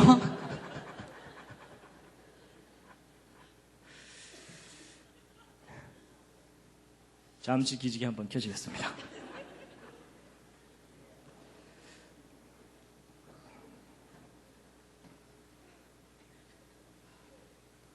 재미있으시죠? 예, 재밌는 겁니다. 예. 좌향좌해서 옆에 있는 분 안마 해드리겠습니다. 예. 좌향좌하셔서 옆에 있는 분 안마를 좀 시원하게 좀 두들겨 주시기 바랍니다. 예. 예. 잘 모르는 분도 그냥 무작정 두들기시기 바랍니다. 예.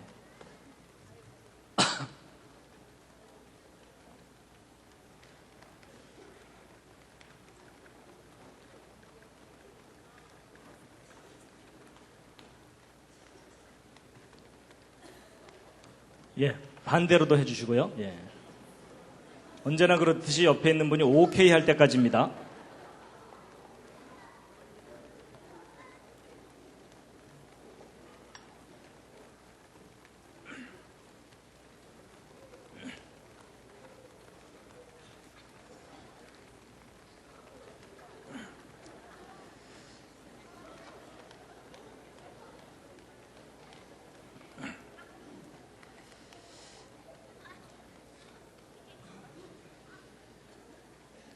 예, 이 한자 이야기 차근차근 이렇게 하면 2시간 걸립니다. 그래서 2시간 또 했다간 또 안 될 것 같아서 제가 중간중간을 조금 빠르게 건너뛰면서 좀 하겠습니다. 다 할까요? 예, 그러면 안 됩니다. 시간이 너무 부족합니다. 예. 그러니까 여러분 그 부부싸움 할 때 누가 참아야 됩니까? 똘똘한 여자가 참아야 됩니다. 똘똘한 여자가. 그렇죠? 예, 띨띨한 사람은 못 참아요. 제발 좀 참아주시면 감사하겠습니다.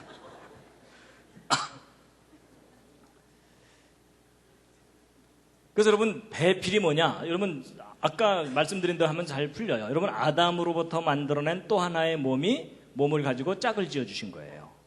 그렇죠? 그리고 짝 필자도 보시면요. 가둘해자의 어진 사람 인자입니다. 여러분 이게 가둘해자가 무슨 뜻이냐면 하와가 원래 아담의 갈비뼈로 있었잖아요. 그렇죠? 그러니까 숨겨져 있던, 가두어져 있던 존재를 꺼내서 짝을 만드신 거예요. 근데 그렇게 해서 만든 사람이 어진 사람이거든요. 일반 사람 인자가 아니라 어진 사람 인자예요. 이게 영어로 얘기하면 머추어입니다. 머추어는 성숙한이란 뜻이에요. 머추어에 상대되는 말이 무슨 말이죠? 아마추어. 그렇죠? 그래서 아마추어는 미숙한 이런 뜻이고 머추어는 성숙한 이런 뜻이거든요. 그러니까 저 글자도 뜻이 있어요. 무슨 얘기냐면 하나님께서 아담의 갈비뼈로 하와를 만드실 때 어린 아기를 만드신 게 아니란 얘기입니다. 여러분 아담이 기절했다가 딱 일어나 봤더니 옆에서 아기가 울고 있더라. 이거 얼마나 한심하겠어요. 그렇죠? 언제 키워서 결혼해요. 그렇죠?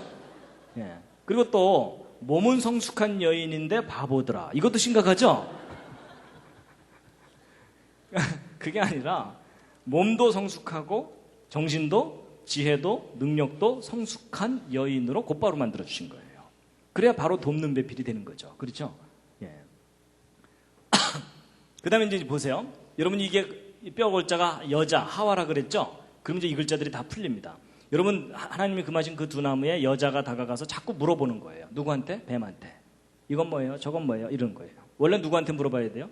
하나님이나 아담하고 상의해야 되잖아요. 그렇죠? 그 다음에 여러분 이건 뭐냐면 하와가 에덴 동산의 나무, 무슨 나무겠어요? 과일나무. 이게 실과 가짜죠? 과일나무 중에서도 특별한 나무가 뭐예요? 선악을 알게 하는 나무에 다가가는 거예요. 그래서 여러분 이게 무슨 뜻이냐면 비뚤어질 화자예요. 뭔가 잘못됐다는 뜻이에요. 그 다음에 요 밑에 있는 글자는 보세요. 하와가 원래 아담하고 함께 있어야 되는데 지금 누구하고 함께 있어요? 귀신하고 함께 있죠? 그래서 그 뜻이 뭐냐면 어리석을 괴짜입니다. 그래서 여러분 여자는 혼자 내버려두면 어리석어집니다. 그러니까 어떻게 해야 돼요? 띨띨한 남자가 항상 옆에 붙어 있어야 돼요.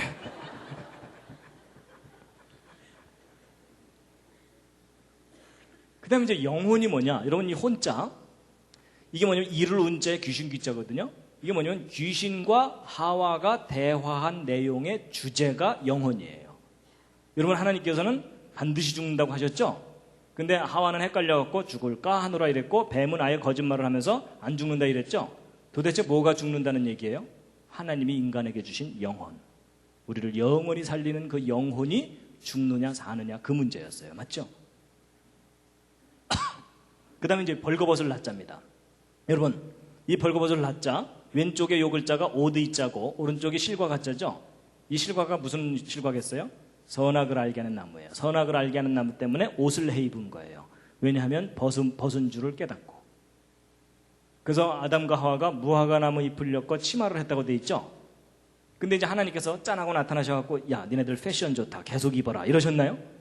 아니에요. 하나님께서 옷을 바꿔주셨어요. 무슨 옷으로 바꿔주셨죠? 그게 가죽 옷을 지어 입히셨다고 돼 있어요. 아니 왜 그냥 무화과 잎을 엮어서 계속 입고 살면 되는데 왜 가죽 옷을 지어 입히셨을까요? 근데 저게 중요한 뜻이 있습니다. 일단 여러분 가죽 옷을 지어 입히시려면 어느 동물이 대신 피 흘리고 죽어야 되죠. 어느 동물일까요? 성경으로 볼 때 양이에요. 그럼 아담과 하와가 양의 털 가죽 옷을 지어 입고 있겠죠.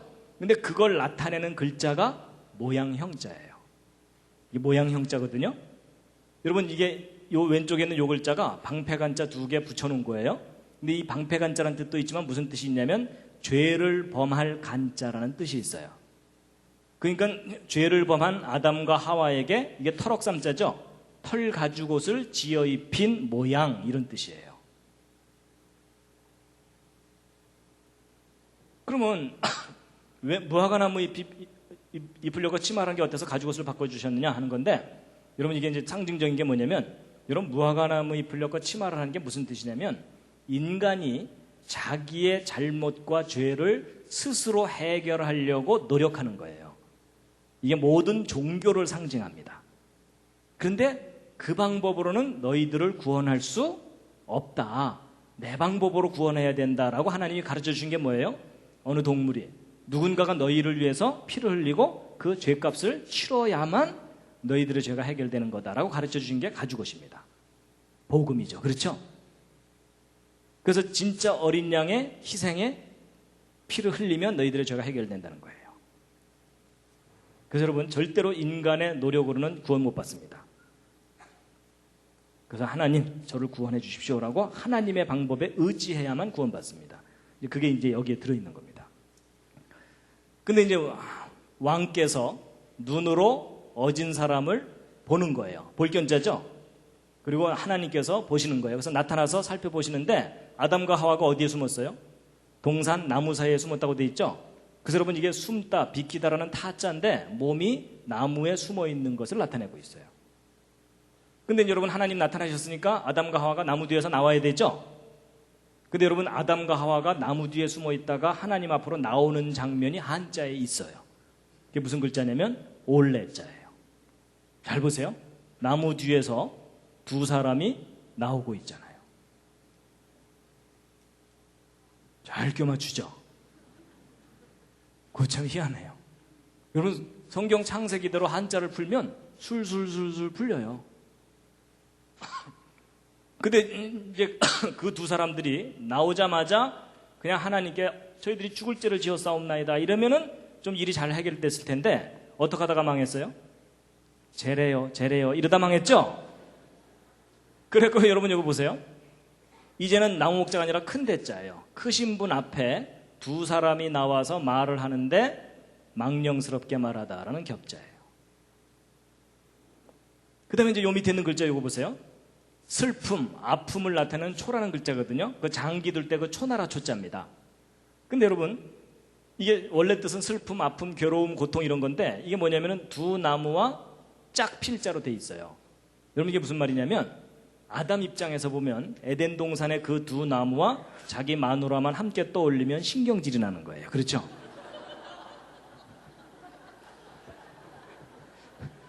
왜냐하면 지금 현재의 슬픔과 고통과 괴로움이 다 저 사건 때문에 그런 거잖아요. 그렇죠?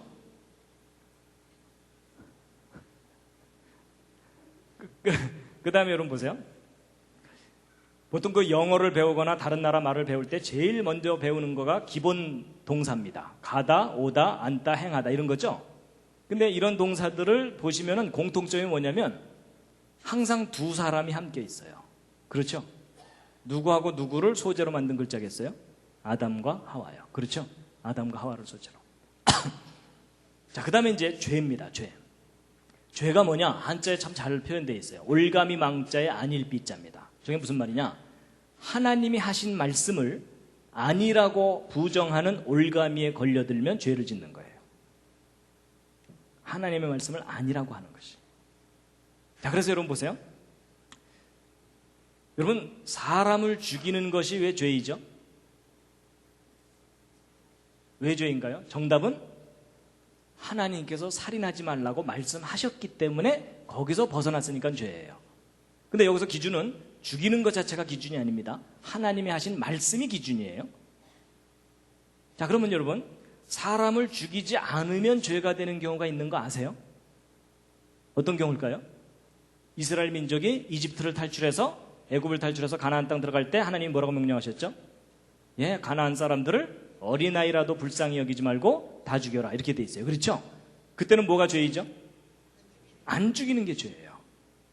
그러니까 여러분 사람을 죽이는 것 자체가 절대적인 죄의 기준이 아니고 하나님의 말씀이 절대적인 기준이에요. 여러분 그 가나안 땅 들어갔을 때 왜 가나안 사람들 다 죽이라 그랬냐면 그때 가나안 사람을 죽이지 않으면 이스라엘 사람들까지도 다 오염이 돼갖고 전 인류가 다 죽어요. 그러니까 인류를 살리기 위해서는 그 가나안 사람들을 죽여야 돼요. 그래야 오염이 안 되거든요. 그리고 실제로 가나안 지역을 유적들을 발굴을 해보면 눈 뜨고 못 볼 정도로 아주 타락한 모습의 유물들이 나옵니다. 그래서 가나안 사람들을 진멸하라고 했던 이유가 아주 분명하다고 이 고고학자들이 얘기해요. 어쨌든 그렇습니다. 자, 그 다음에 이제 오늘의 이제 또 중요한 퀴즈를 하나 또 드립니다. 여러분, 아담과 하와가 선악과를 따먹고 죄를 지었잖아요. 그런데 정확하게 어느 순간이 죄를 지은 순간인지를 맞춰보세요. 자, 죄가 시작된 순간. 자, 보기는 드립니다. 자, 1번. 선악과를 탐냈을 때부터 죄다. 2번. 아니다. 선악과를 땄을 때부터 죄다. 3번. 아니다. 선악과를 먹었을 때부터 죄다. 4번. 아니다. 먹고 나서도 곧바로 잘못했다 그러면 될 텐데 죄래요. 이러면서 시침이 뗐을 때부터 죄다. 자, 이 넷 중에 옆에 있는 분과 또 상의해 보시기 바랍니다. 탐냈을 때, 땄을 때, 먹었을 때, 먹고 나서 시침이 뗐을 때.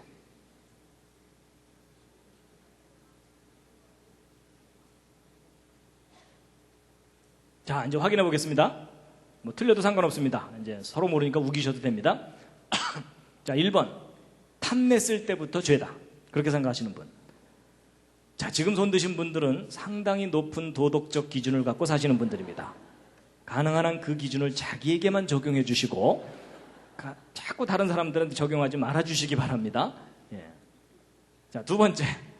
땄을 때부터 죄다. 딴 거는 다시 붙여놓을 수 없지 않느냐. 자, 이분들은 이제 행동을 중요시하는 분들이기 때문에 이분들 앞에서는 행동을 조심하시기 바랍니다. 자, 세 번째. 먹었을 때부터 죄다. 자, 지금 손 드신 분들은 어떤 분들이냐면 다 따놓고 먹지만 않으면 죄가 아니다. 이렇게 우기는 분들입니다. 아주 뻔뻔한 분들입니다. 그러니까 선악과 다 따놓고 깔고 앉아갖고 아직 안 먹었는데요. 뭐 이러면서 이제 그 얘기가 그 얘기잖아요. 그렇죠? 네 번째. 먹고 나서 시침이 뗐을 때부터 죄다. 자, 이분들은 상당히 너그러운 분들입니다. 밥 좀 많이 얻어먹으시기 바랍니다. 정답이 몇 번일까요? 정답은 제가 사실 힌트 드렸습니다. 정답은 3번입니다. 먹었을 때부터 죄입니다. 왜냐하면 여러분 아까 죄의 기준이 뭐라 그랬죠? 하나님이 하신 말씀이 기준이라 그랬죠? 그럼 여러분 이거 정말 중요한 건데 하나님이 뭐라고 말씀하셨는지를 아는 일이 제일 중요해요. 맞죠? 여러분 보통 사람들이요 성경은 자세히 안 읽어보고 자기 생각 갖고 기준을 정해요. 그건 절대로 성경적인 생각 아닙니다. 여러분 하나님이 뭐라고 말씀하셨을까요? 뭐라고 말씀하셨죠? 하나님의 말씀은 먹지 말라고 하셨어요. 맞죠? 여러분 성경 아무리 들어도 하나님께서 따지 말아라 없고요. 가까이 가지도 말아라 없습니다. 탐내지 말아라도 없어요. 먹지 말라고 돼 있어요. 그래서 먹은 순간부터 죄예요. 근데 한자 속에 그게 정확하게 나와 있다니까요. 여러분 이게 시작 같다는 시자죠? 이게 뭘 시작하는 거냐면요. 옛날 그림 글자가 더 리얼해요. 여자가 입 안에 뭔가를 먹었어요.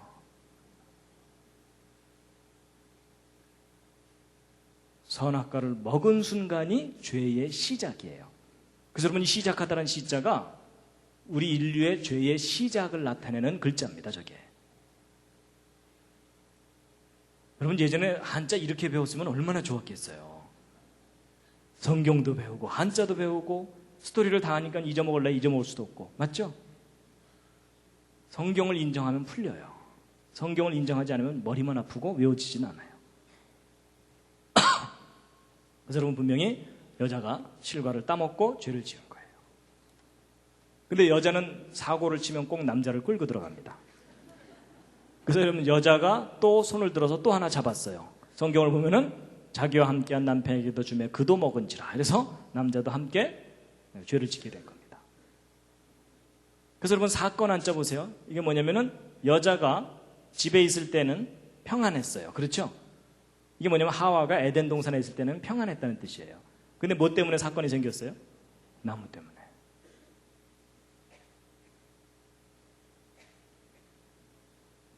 자, 이거 좀 어려우니까 좀 넘어가고요. 여러분 형사 처벌 받는다 그럴 때 형자는 뭐냐면 죄를 범한 두 사람에 대한 징계입니다. 벌 받는 건 뭐냐면 하나님의 말씀에 어긋난 것에 대한 징계예요. 벌 받는 겁니다. 그래서 여러분 여자가 받은 벌은 뭐죠? 잉태하는 수고, 해산의 고통을 더하게 했다 그랬죠? 더하게 한다는 표현이 있는 걸로 보아서 창조 때에도 해산의 고통은 있었던 것 같아요. 근데 그게 심하지는 않았던 건데 죄를 짓고 나서 극심해진 거라는 거죠. 그 다음에 이제 남자는 받은 벌이 뭐냐면은 내가 얼굴에 땀이 흘러야 먹을 것을 얻게 될 것이다 있죠. 그래서 여러분 이게 뭐예요? 땀 한자거든요. 죄를 범해서 흘리게 된 물, 이게 땀이에요. 죄를 좀 심하게 지으면은 식은땀이 흘러요. 그렇죠? 그래서 이제 남자는 에덴 동산에서 쫓겨나서 죽으라고 일해야 돼요. 근데 여러분, 아담과 하와 둘 중에 누가 더 죄가 클까요? 하와라고 보통 생각하시죠? 아니에요. 한자를 보면은 쌤쌤이다 이렇게 돼 있어요.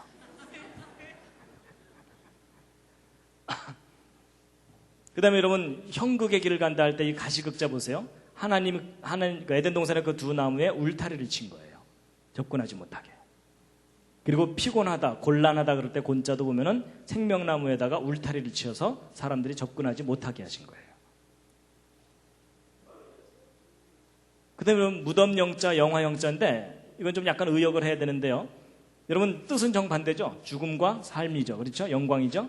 근데 여러분 뜻 좀 의역을 하자면은 생명나무이신 예수 그리스도를 만나면 영광을 되찾게 되지만 그렇지 못하면은 흙으로 소멸되고 만다. 그런 게 풀이될 수 있는 글자인데 여러분 이 불화자 보세요. 이 불화자 보통 그 모닥불이 타는 모양을 나타내는 글자로 배우셨죠. 근데 이 불화 그러니까 한자를 성경적인 관점으로 연구하신 분들은 그게 아니라는 거예요. 이게 뭐냐면 아담과 하와의 몸에서 빛이 나는 것을 나타낸 거다라고 보고 있어요. 그래서 이제 여러분 이걸 이해하셔야 되는데요. 지금 현재 한자의 기원을 연구하는 일반 학자들은 설문해자라는 책에 근거해서 연구합니다.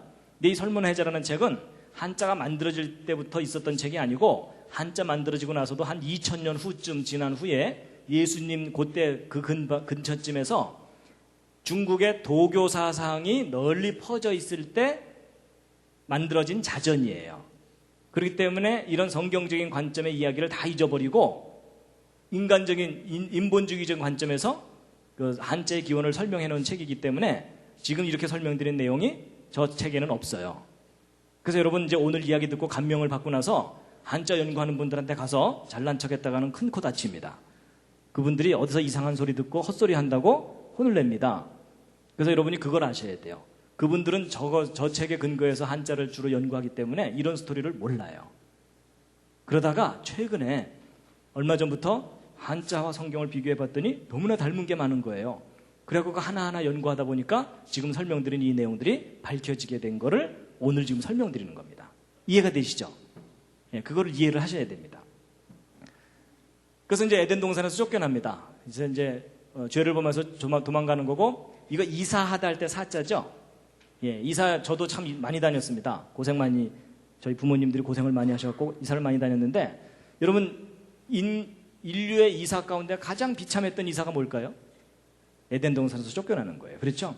그래서 여러분 보세요. 여기 두 사람이 이 그칠 지자거든요. 에덴 동산에서의 그 영광이 그친 거예요. 그치고 걸어서 옮겨가는 거예요. 쫓겨나는 거죠. 그리고 여러분 7칠자가 들어가 있는 글자는 안식일과 관계된 글자일 거라고 보고 있습니다. 그래서 이제 재밌는 게 뭐냐면요. 여러분 이제 중국 왔다 갔다 하시는 분들은 아시지만요. 여러분 중국 사람들이 월화수목금토일을 자기들은 어떻게 표현하냐면 첫째 날, 둘째 날, 셋째 날, 넷째 날 이렇게 표현해요. 그래서 첫째 날, 둘째 날 이렇게 하거든요. 근데 일곱째 날 하면은 일곱째 날 이렇게 표현해야 되죠. 근데 중국 사람들 그렇게 표현 안 하고 어떻게 표현하는지 아세요? 싱치 티엔 하면서 하늘의 날이라고 표현해요. 일곱째 날은. 그리고 이 일곱째 날보다도 더 많이 쓰거나 또 자주 쓰는 말이 뭔지 아세요? 하늘의 날이라는 표현보다 더 많이 쓰는 것이 예배하는 날, 하늘에 예배 드리는 날이라는 표현을 써요. 그러니까 일곱째 날은 하늘에 예배 드리는 날이라고 오래전부터 알고 있었던 거예요.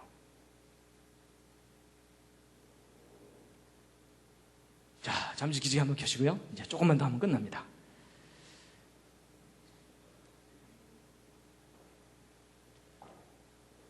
다리도 한번 쭉 펴시고요. 예, 지금 몸이 많이 굳으셨습니다.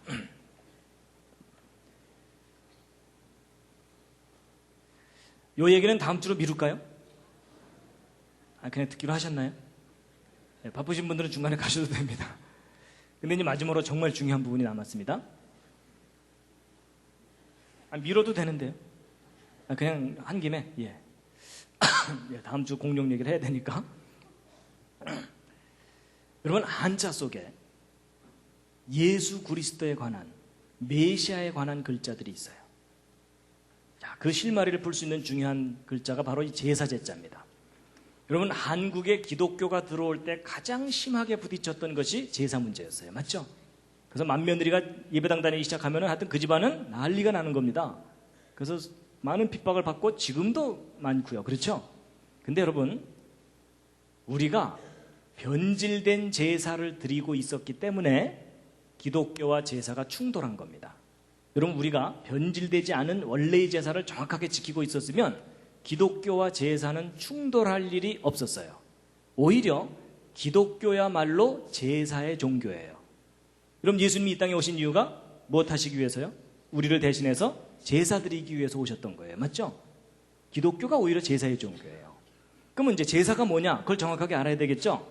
근데 여러분, 제사 제자를 보시면요, 여러분 왼쪽에 올라가 있는 요 글자의 원형의 뜻이 뭐라고 보고 있냐면 살육자라고 보고 있습니다. 그리고 여러분 또우자라고 알려진 이 글자 있죠? 한자 자전 찾아보시면 용서란 뜻이 아주 분명하게 있는 글자입니다. 그리고 이게 아까 시자는 신, 하나님과 관계된 글자라 그랬죠? 그럼 여러분, 제사가 뭐냐면 희생의 제물을 가지고 하나님께 용서를 구하는 것, 이게 제사입니다. 여러분, 제사에 관한 가장 중요한 세 가지가 나타나 있어요. 제사의 방법, 제사의 목적, 제사의 대상. 근데 여러분, 우리가 지금 전통적으로 드렸던 제사는 여기서 다 벗어나 있어요. 맞죠? 여러분, 우리가 드렸던 제사에 희생제물이 있어요, 없어요? 없어요. 그리고 용서를 구한다는 개념이 있어요, 없어요? 없어요. 그리고 하나님께 드린다는 제사가 아니죠. 그게 변질된 게 뭐예요? 조상을 섬기는 걸로 변질된 거예요. 이해가 되시죠? 그럼 진짜 제사는 하나님께 희생제물을 드리는 거거든요. 용서를 구하기 위해서. 그래서 여러분, 하나님께서 인간에게 제사란 이런 것이다 라고 가르쳐 주신 구체적인 사건이 뭐냐면 성막입니다. 하나님께서 모세를 통해서 알려주셨어요. 제사가 이거다라고. 그래갖고 이 제사를 드리게 되는데 이 제사 때 반드시 희생제물이 필요하죠. 성경에 의하면 어떤 동물이에요? 소와 양이에요. 그렇죠? 소와 양. 돼지는 안 되나요? 안 돼요. 왜냐하면 돼지는 더러운 동물로 성경에 돼 있어요. 왜 더럽냐면 깨끗한 동물이 되려면 발굽이 갈라져야 되고 되새김질을 해야 돼요. 근데 돼지는 발굽은 갈라져 있는데 되새김질을 못해요. 그래서 돼지는 더러운 동물입니다. 아무리 샤워해도 안 돼요. 그 속성이 더럽다는 뜻이에요. 그래서 여러분, 소와 양으로 제사를 지냈거든요. 소와 양은 발굽도 갈라지고 되새김질도 하니까. 그래서 여러분, 성경에서 말하는 희생제물은 소와 양인데, 그럼 고대 동양 사람들도 제사를 지내고 희생제물이 있었다면 어떤 동물이 있었겠죠? 그 동물이 무엇인지 한자 속에 정확하게 나와 있어요. 여러분, 이때 희생제물을 할 때 그 희자 쓸 줄 아세요? 희자 좀 복잡합니다. 써보시면 이게 희자거든요.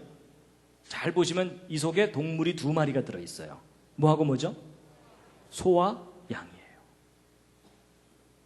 성경에서 이야기하는 깨끗한 동물 그대로예요.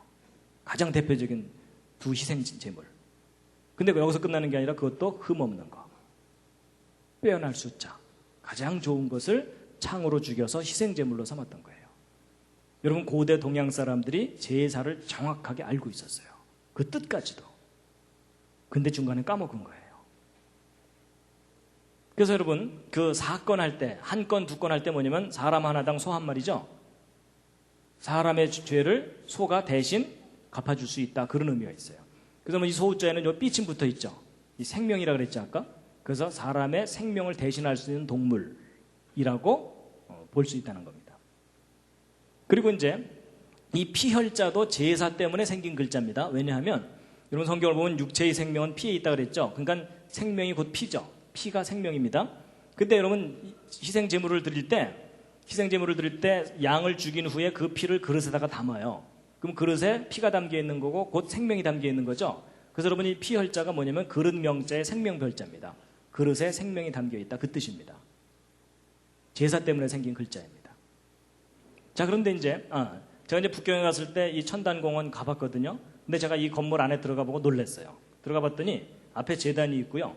이 열이 2열이 쭉 있습니다. 그리고 칸이 이렇게 쫙 있어요. 근데 각 칸마다 양이 한 마리씩 들어가 있어요. 지금은 모형만 넣어놨어요. 그러니까 옛날 명나라 청나라 시절에 왕이 하늘에 제사 지낼 때 양으로 제사를 드렸다는 것이 아주 분명하게 남아 있습니다. 근데 이제 보세요. 히브리서 8장을 보면은 저희가 섬기는 것, 이게 뭐냐면요. 여러분, 사람이 지금은 이제 제사 제도가 거의 없어져 버렸지만 여러분, 옛날 우리 어른들은요, 태어나서부터 죽을 때까지 제사만 드리다 끝났어요. 맞죠? 그러니까 사람들이 지극정성으로 섬기는 그 제사라는 것은 진짜가 아니라는 거예요. 진짜에 대한 모형일 뿐이라는 겁니다. 여러분, 아파트 지을 때 모델하우스 먼저 짓죠. 왜냐하면 진짜 아파트를 알아보라고. 맞죠? 그러니까 하나님이 우리에게 가르쳐준 이런 제사, 또 인간의 그 이런 제사들은 다 모형과 그림자일 뿐이고 진짜 제사가 있는데 그 진짜 제사가 뭐라고요? 바로 예수 그리스도를 통해서 우리의 죄를 대신해서 예수 그리스도가 피를 흘리고 죽는 것이 진짜 제사라는 거예요.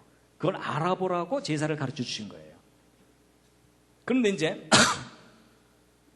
여러분, 2000년 전에 예수님이 이 땅에 오셨을 때 예수님이 누구인지를 세상에 소개하는 역할을 맡았던 가장 큰 선지자가 있습니다. 그래서 예수님도 그 선지자를 뭐라고 표현했냐면 여자가 낳은 자 중에 이보다 더 큰 사람이 없다라고 말을 했던 선지자예요. 누구죠? 세례 요한입니다. 그럼 여러분, 세례 요한은 키가 2m 50 이상은 됐을까요? 가장 크다 그랬으니까. 근데 그 얘기가 아닙니다. 그게 정확하게 무슨 뜻이냐면 여러분, 왕이 보좌에 앉아서 정치를 하잖아요. 그러면 정치할 때 그 신하들 중에 가장 높은 신하가 제일 가까이 있는 거 아시죠? 뒤에서 부채질하는 사람 말고. 그렇죠? 바로 그 얘기예요. 여러분, 역사상 수많은 선지자들이 예수님을 예언했거든요. 그리고 사실 세례 요한보다 더 뛰어난 업적을 가진 더 큰 선지자들이 많아요. 뭐 엘리야에 비하면 세례 요한은 피레미예요. 그렇죠?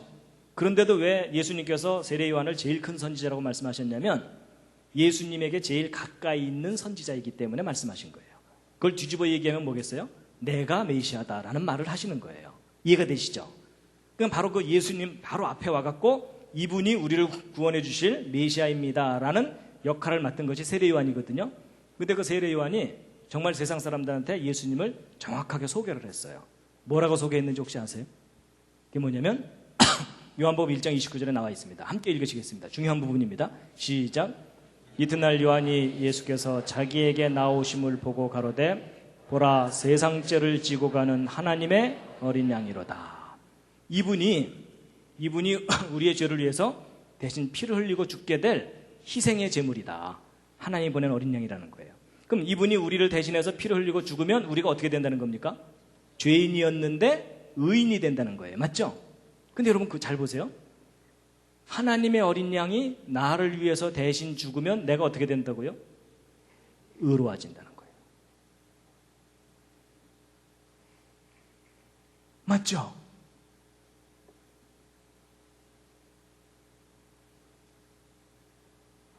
여러분, 우리가 그동안 교회를 통해서 성경 공부를 통해서 들어왔던 그 말을 옛날 사람들이 알고 있었던 거예요. 여러분, 양이 의로운 동물일까요? 여러분, 이건 양이 의롭다는 얘기를 하는 게 아닙니다. 여러분, 양이 의로운 동물이 되려면 어떻게 해야 돼요? 늑대가 와서 옆에 있는 양을 물어 죽이려고 그러면 이 양이 울분을 느끼면서 그 늑대한테 달려들어야 돼요. 맞죠?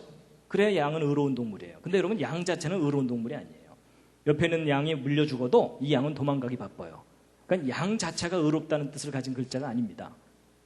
하나님의 어린 양이 나를 위해서 대신 죽으면 내가 의로워진다는 것을 나타내는 글자가 저 글자입니다. 그럼 나는 누구냐? 손에 창을 들고 하나님의 어린 양을 죽여야 하는 죄인이에요. 이해가 되시죠? 그래서 여러분, 한자 중에 희한하게도 이 양양자가 들어간 글자를 잘 보시면요, 다 좋은 뜻을 갖고 있어요. 거의 대부분이 좋은 뜻을 갖고 있어요. 여러분, 양은 결코 아름다운 동물이 아니에요. 여러분, 양보다 훨씬 아름다운 동물들이 많아요. 맞죠? 양 자체가 아름답다는 게 아니고 하나님의 어린 양이 우리를 위해서 대신 피를 흘리고 희생하시는 것이 아름답다는 그런 의미가 담겨 있는 거고, 그것이 선하다는 것을 나타내 주는 겁니다.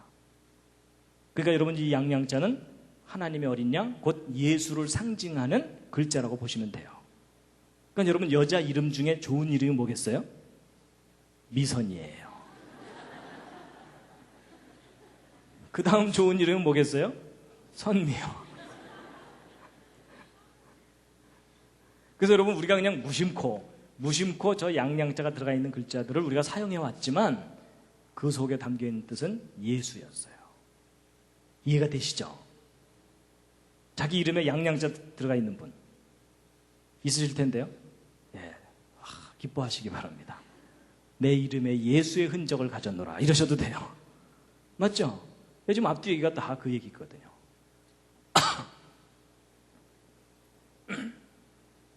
그래서 여러분 2000년 전에 이 땅에 오셨던 예수 그리스도가 바로 하나님의 어린 양이셨습니다. 저 사건으로 인해서 여러분과 저는 죄에서 풀려난 겁니다. 힘드시죠? 조금만 참으세요. 곧 오십니다. 그래서 여러분 이 상자 보세요. 상자가 뭐냐면 하나님의 어린 양이라는 뜻이죠. 여러분 저게 무엇과 관련된 건지 아세요? 옛날 우리 조상 어른들이 하늘에 무슨 이상한 징조가 나타나면은 뭐라고 탄식했어요? 상서로운 징조고. 그런 거 기억나세요? 그게 무슨 말이에요? 우리 조상들이 누구를 기다려왔다는 뜻일까요? 하나님의 어린 양의 징조를 기다려왔다는 뜻입니다. 여러분 하나님께서 에덴 동산에서 아담과 하와를 내어 쫓으실 때 뭐라 그러셨냐면 여자의 후손 중에 뱀의 머리를 밟을 자가 태어날 거다. 그러니까 메시아가 사람의 아들의 형태로 올 거다라고 예언을 하셨어요. 그리고 그 메시아가 올 때는 하늘에 징조가 있을 거다 그랬죠. 그래서 동방박사들이 그 별을 보고 찾아왔다 그랬죠. 이제 그 별 제가 이제 가을 학기에 나머지 5개 강의할 때 그 별 직접 확인시켜 드릴 겁니다. 보시게 될 거예요. 그러니까 여러분 아담 이후 모든 사람들은 메시아를 기다려왔어요. 그래서 사내 아이가 태어날 때마다 뭘 기대했겠어요? 이 아이가 혹시 우리를 구원할 메시아가 아닐까라는 그 기대감이 아마도 남아 선호 사상의 뿌리가 됐을 가능성이 있다고 봐요. 사내 아이의 모습으로 온다 그랬으니까. 이제 이 생각할 사자 한번 풀이해 보시죠. 무엇에 대한 마음입니까? 에덴 동산에 대한 마음. 여러분 힘들고 괴로울 때마다 좋았던 시절이 떠오르잖아요. 그렇죠? 그러니까 아담의 후손들은 힘들 때마다 어디가 떠올라요? 에덴 동산. 그러니까 여러분 사람이 괴로움을 당할수록 사상이 깊어집니다. 맞죠? 그래서 사상 그럴 때 사자입니다. 생각할 사자. 그래서 인생의 괴로움이 그 사람의 생각을 깊게 만듭니다. 기도가 뭔지 한자에 정확하게 나와 있습니다. 하나님께 목숨을 구하는 겁니다. 이 목숨은 우리 이 육체적인 생명의 목숨을 구하는 게 아니라 우리의 잃어버린 영원한 생명을 구하는 것. 그리고 이제 복은 뭐죠? 풀이해 보시죠. 이제 하나님께서 하늘에서 또는 첫 사람 아담에게 에덴 동산을 베풀어 주신 것. 그게 복이었어요. 맞죠? 근데 저 복을 우리가 잃어버렸죠. 잃어버렸는데 예수 그리스도 통해서 다시 우리에게 주신다고 하셨죠. 그래서 예수 그리스도의 복음이라고 말하는 거가 그 얘기입니다. 이해가 되시죠? 자, 이제 여기까지 한자를 쭉 설명드렸는데 그럴듯하셨습니까? 예, 근데 잘 인정이 안 되시는 분들은 뻥이지만 재밌다 이렇게 생각하셔도 되겠습니다. 근데 여러분 한두 글자가 아니라 너무 많은 글자가 성경 이야기를 그대로 담고 있습니다. 여러분 지금 우리의 그 긴 역사의 비밀을 오늘 아시는 순간입니다. 우리 역사의 그 긴 역사의 그 비밀입니다. 이게. 근데 이제 뭐 보세요. 너무나 분명하게 한자 속에 그 이야기들이 다 들어있는데 지금 현재 중국 사람들이 이걸 알아요? 몰라요? 대부분 모릅니다. 모른다는 얘기는 둘 중에 하나입니다. 제가 지금까지 열심히 설명드렸던 이 내용이 다 꾸며낸 얘기거나 거짓이거나 아니면 이게 어느 정도 타당한 근거가 있는 거라면 이 중국 사람들이 그들의 역사 속에서 이 모든 이야기들을 다 잃어버린 겁니다. 근데 그럼 잃어버렸다면 무슨 계기가 있었겠죠? 그 계기 중에 가장 결정적인 거라고 생각하는 것이 뭐냐면 바로 진나라의 진시황입니다. 기억하시죠? 이 진시황 만리장성을 대대적으로 쌓고 그 다음에 천하통일을 했고 중국 천하통일을 했고 만리장성의 무덤 진시황의 무덤 어마어마합니다. 그렇죠? 근데 이 천하의 진시황 만리장성을 만들고 순장 무덤을 이제 만들고 그래서 그 유물들을 우리에게 남겨줬지만 이 진시황이 정말 안 좋은 일을 한 게 뭐냐면요. 바로 분서갱유와 봉선제 폐지예요. 여러분 분서갱유가 뭐냐면 책을 다 불살라버리고 지식인들을 생매장시켜서 다 죽였어요. 막 청소를 해버린 거예요. 그러면 저렇게 되면 어떤 결과가 나타나죠? 역사가 소멸돼 버립니다. 그러니까 진시황 이전의 역사가 다 사라져 버리는 거예요. 그리고 봉선제라는 제사 제도를 폐지시켰거든요. 저게 뭐냐면 하늘의 상제에게 제사 지내던 제도예요. 그러니까 신에게 제사 지내던 거예요. 여러분 중국 사람들은 희한하게도요. 이 고대 바벨론, 아시리아, 이집트, 그리스, 로마 다 우상 숭배를 했거든요. 형태가 있는 신을 만들어 놓고. 근데 고대 중국인들은 희한하게도 형태가 없는 신을 섬겼어요. 그걸 표현하는 것이 상제예요. 상제. 그래서 중국 사람들이 그런 개념을 갖고 있었기 때문에 성경을 중국말로 번역해 줄 때도 하나님을 곧바로 상제라고 바로 번역을 해줬어요. 이해가 되시죠? 근데 그 상제에게 제사 된다는 제사인데 이 봉선제 때 제문을 읽는데 제문의 내용이 성경 창세기의 창조 스토리하고 아주 비슷합니다. 그런데 이제 이 진시황의 역사를 이렇게 말살시켰는데 진시황이 없애지 못한 게 하나 있어요. 그게 뭐냐면 천하의 진시황이 없애지 못한 게 한자예요. 오히려 이 진시황이 잡다하게 있던 한자들을 정리를 해서 표준화를 시켰어요. 그래서 우리가 지금 보고 있는 이런 제대로 된 이 글자들은 진시황 때 확립된 겁니다. 근데 이 진시황이 없애지 못한 그 한자가 다 뜻을 갖고 있고 의미를 갖고 있는 글자들이잖아요. 그게 역사 속에 고스란히 보존돼 왔다가 최근에 학자들에 의해서 다시 발견된 거예요. 이 글자들 속에 성경 이야기가 다 들어있구나. 이걸 알게 된 거라는 거죠. 이제 앞뒤가 이제 이 얘기 풀리시죠? 그래서 결국 이 진시황 이후로 중국 역사는 암흑 속으로 들어갔다라고 보고 있어요. 적어도 복음에 관한 한 암흑 속으로 들어간 거예요. 근데 우리도 이 영향을 받았기 때문에 옛날 우리 조상들은 상스러운 징조고 이랬는데 우리 현대인들은 다 까먹어버린 거고요. 그러니까 한국에 기독교가 들어올 때 서양 종교라고 생각한 거예요. 원래는 우리가 원래부터 알던 하나님이었는데, 그러니까 하나님으로부터 우리가 잃어버린 민족이었는데 그걸 다시 되찾아야 되는 그런 지금 상황이 있다는 겁니다. 그러니까 결코 기독교는 서양 종교가 아닙니다. 우리가 원래 섬겼어야 되는 것을 가르쳐주는 종교입니다. 자, 지금까지 이제 설명드린 한자들입니다. 자, 지금부터 시험 보겠습니다. 10개 이상 쓰고 설명하라. 이거 설명하셔야 오늘 집으로 돌아가십니다. 한두 글자가 아니라 너무 많은 글자들이요. 그렇죠? 오늘은 참 특별한 날입니다. 근데 여러분 이거 오늘 재미있으라고 알려드린 게 아니고요. 오늘날 시대에 너무나 중요한 게 뭐냐면요. 이 중국 사람들을 주님께로 돌아오게 하는데 너무나 중요한 도구가 이 한자예요. 여러분 지금 중국이 경제 발전을 시키느라고 종교 문제를 약간 뒤로 밀어놓고 있어요. 근데 중국이 어느 정도 경제 발전이 이루어지잖아요. 그러면 대대적으로 종교 문제를 다루게 돼 있고 그때 가장 심하게 박해를 할 종교가 뭐겠어요? 기독교입니다. 이 기독교가 중국 사회주의 체제를 근본적으로 흔들어 놓고 있거든요, 지금. 근데 지금은 그걸 섣불리 못해요. 왜냐하면 서방으로부터 원조를 받아야 되는데 서방이 다 기독교 국가들이잖아요. 그렇죠? 그러니까 지금은 그냥 이렇게 그냥 대충 넘어가고 있어요. 근데 중국이 어느 정도 힘을 얻게 되면 분명히 기독교에 대해서 큰 탄압을 하게 됩니다. 정권이 바뀌지 않는 한은. 그때 구실은 뭐겠어요? 기독교는 서양 종교다 이거예요. 우리 게 아니다라고 배척하면 끝이잖아요. 그렇죠? 그럼 그때 뭐라고 얘기해 줘야 되겠어요? 서양 종교를 믿으라는 얘기가 아니다. 당신들의 글자를 봐라. 당신들의 조상이 원래 섬겼던 하나님을 다시 되찾아라 라고 얘기해 줄 수 있다는 거예요. 근데 제가 이제 저도 실제 기회가 있어서 중국에 가서 중국 대학생들이나 이렇게 기회가 있을 때마다 강의를 해보면 이 얘기해 주면 많이 놀랍니다. 그리고 실제 이 이야기를 해주면서 선교의 열매를 맺는 분들도 많이 있고요. 왜냐하면 자기들의 글자 속에 그 증거들이 들어있으니까. 그것도 구체적으로. 근데 지금 현재 중국 사람들은요, 이 한자가 너무 복잡하다고 줄여서 쓴 간단한 글자들을 만들어서 쓰느라고 원래 글자들을 많이 잃어버렸어요. 근데 아직도 이제 이런 글자들은 그 형태들이 남아있기 때문에 얼마든지 지금도 설명해주면 이해를 합니다. 자, 오늘 창세기도 공부하고 한자도 배운 시간이었습니다. 도움이 되셨습니까? 예, 마지막 꽃다발입니다.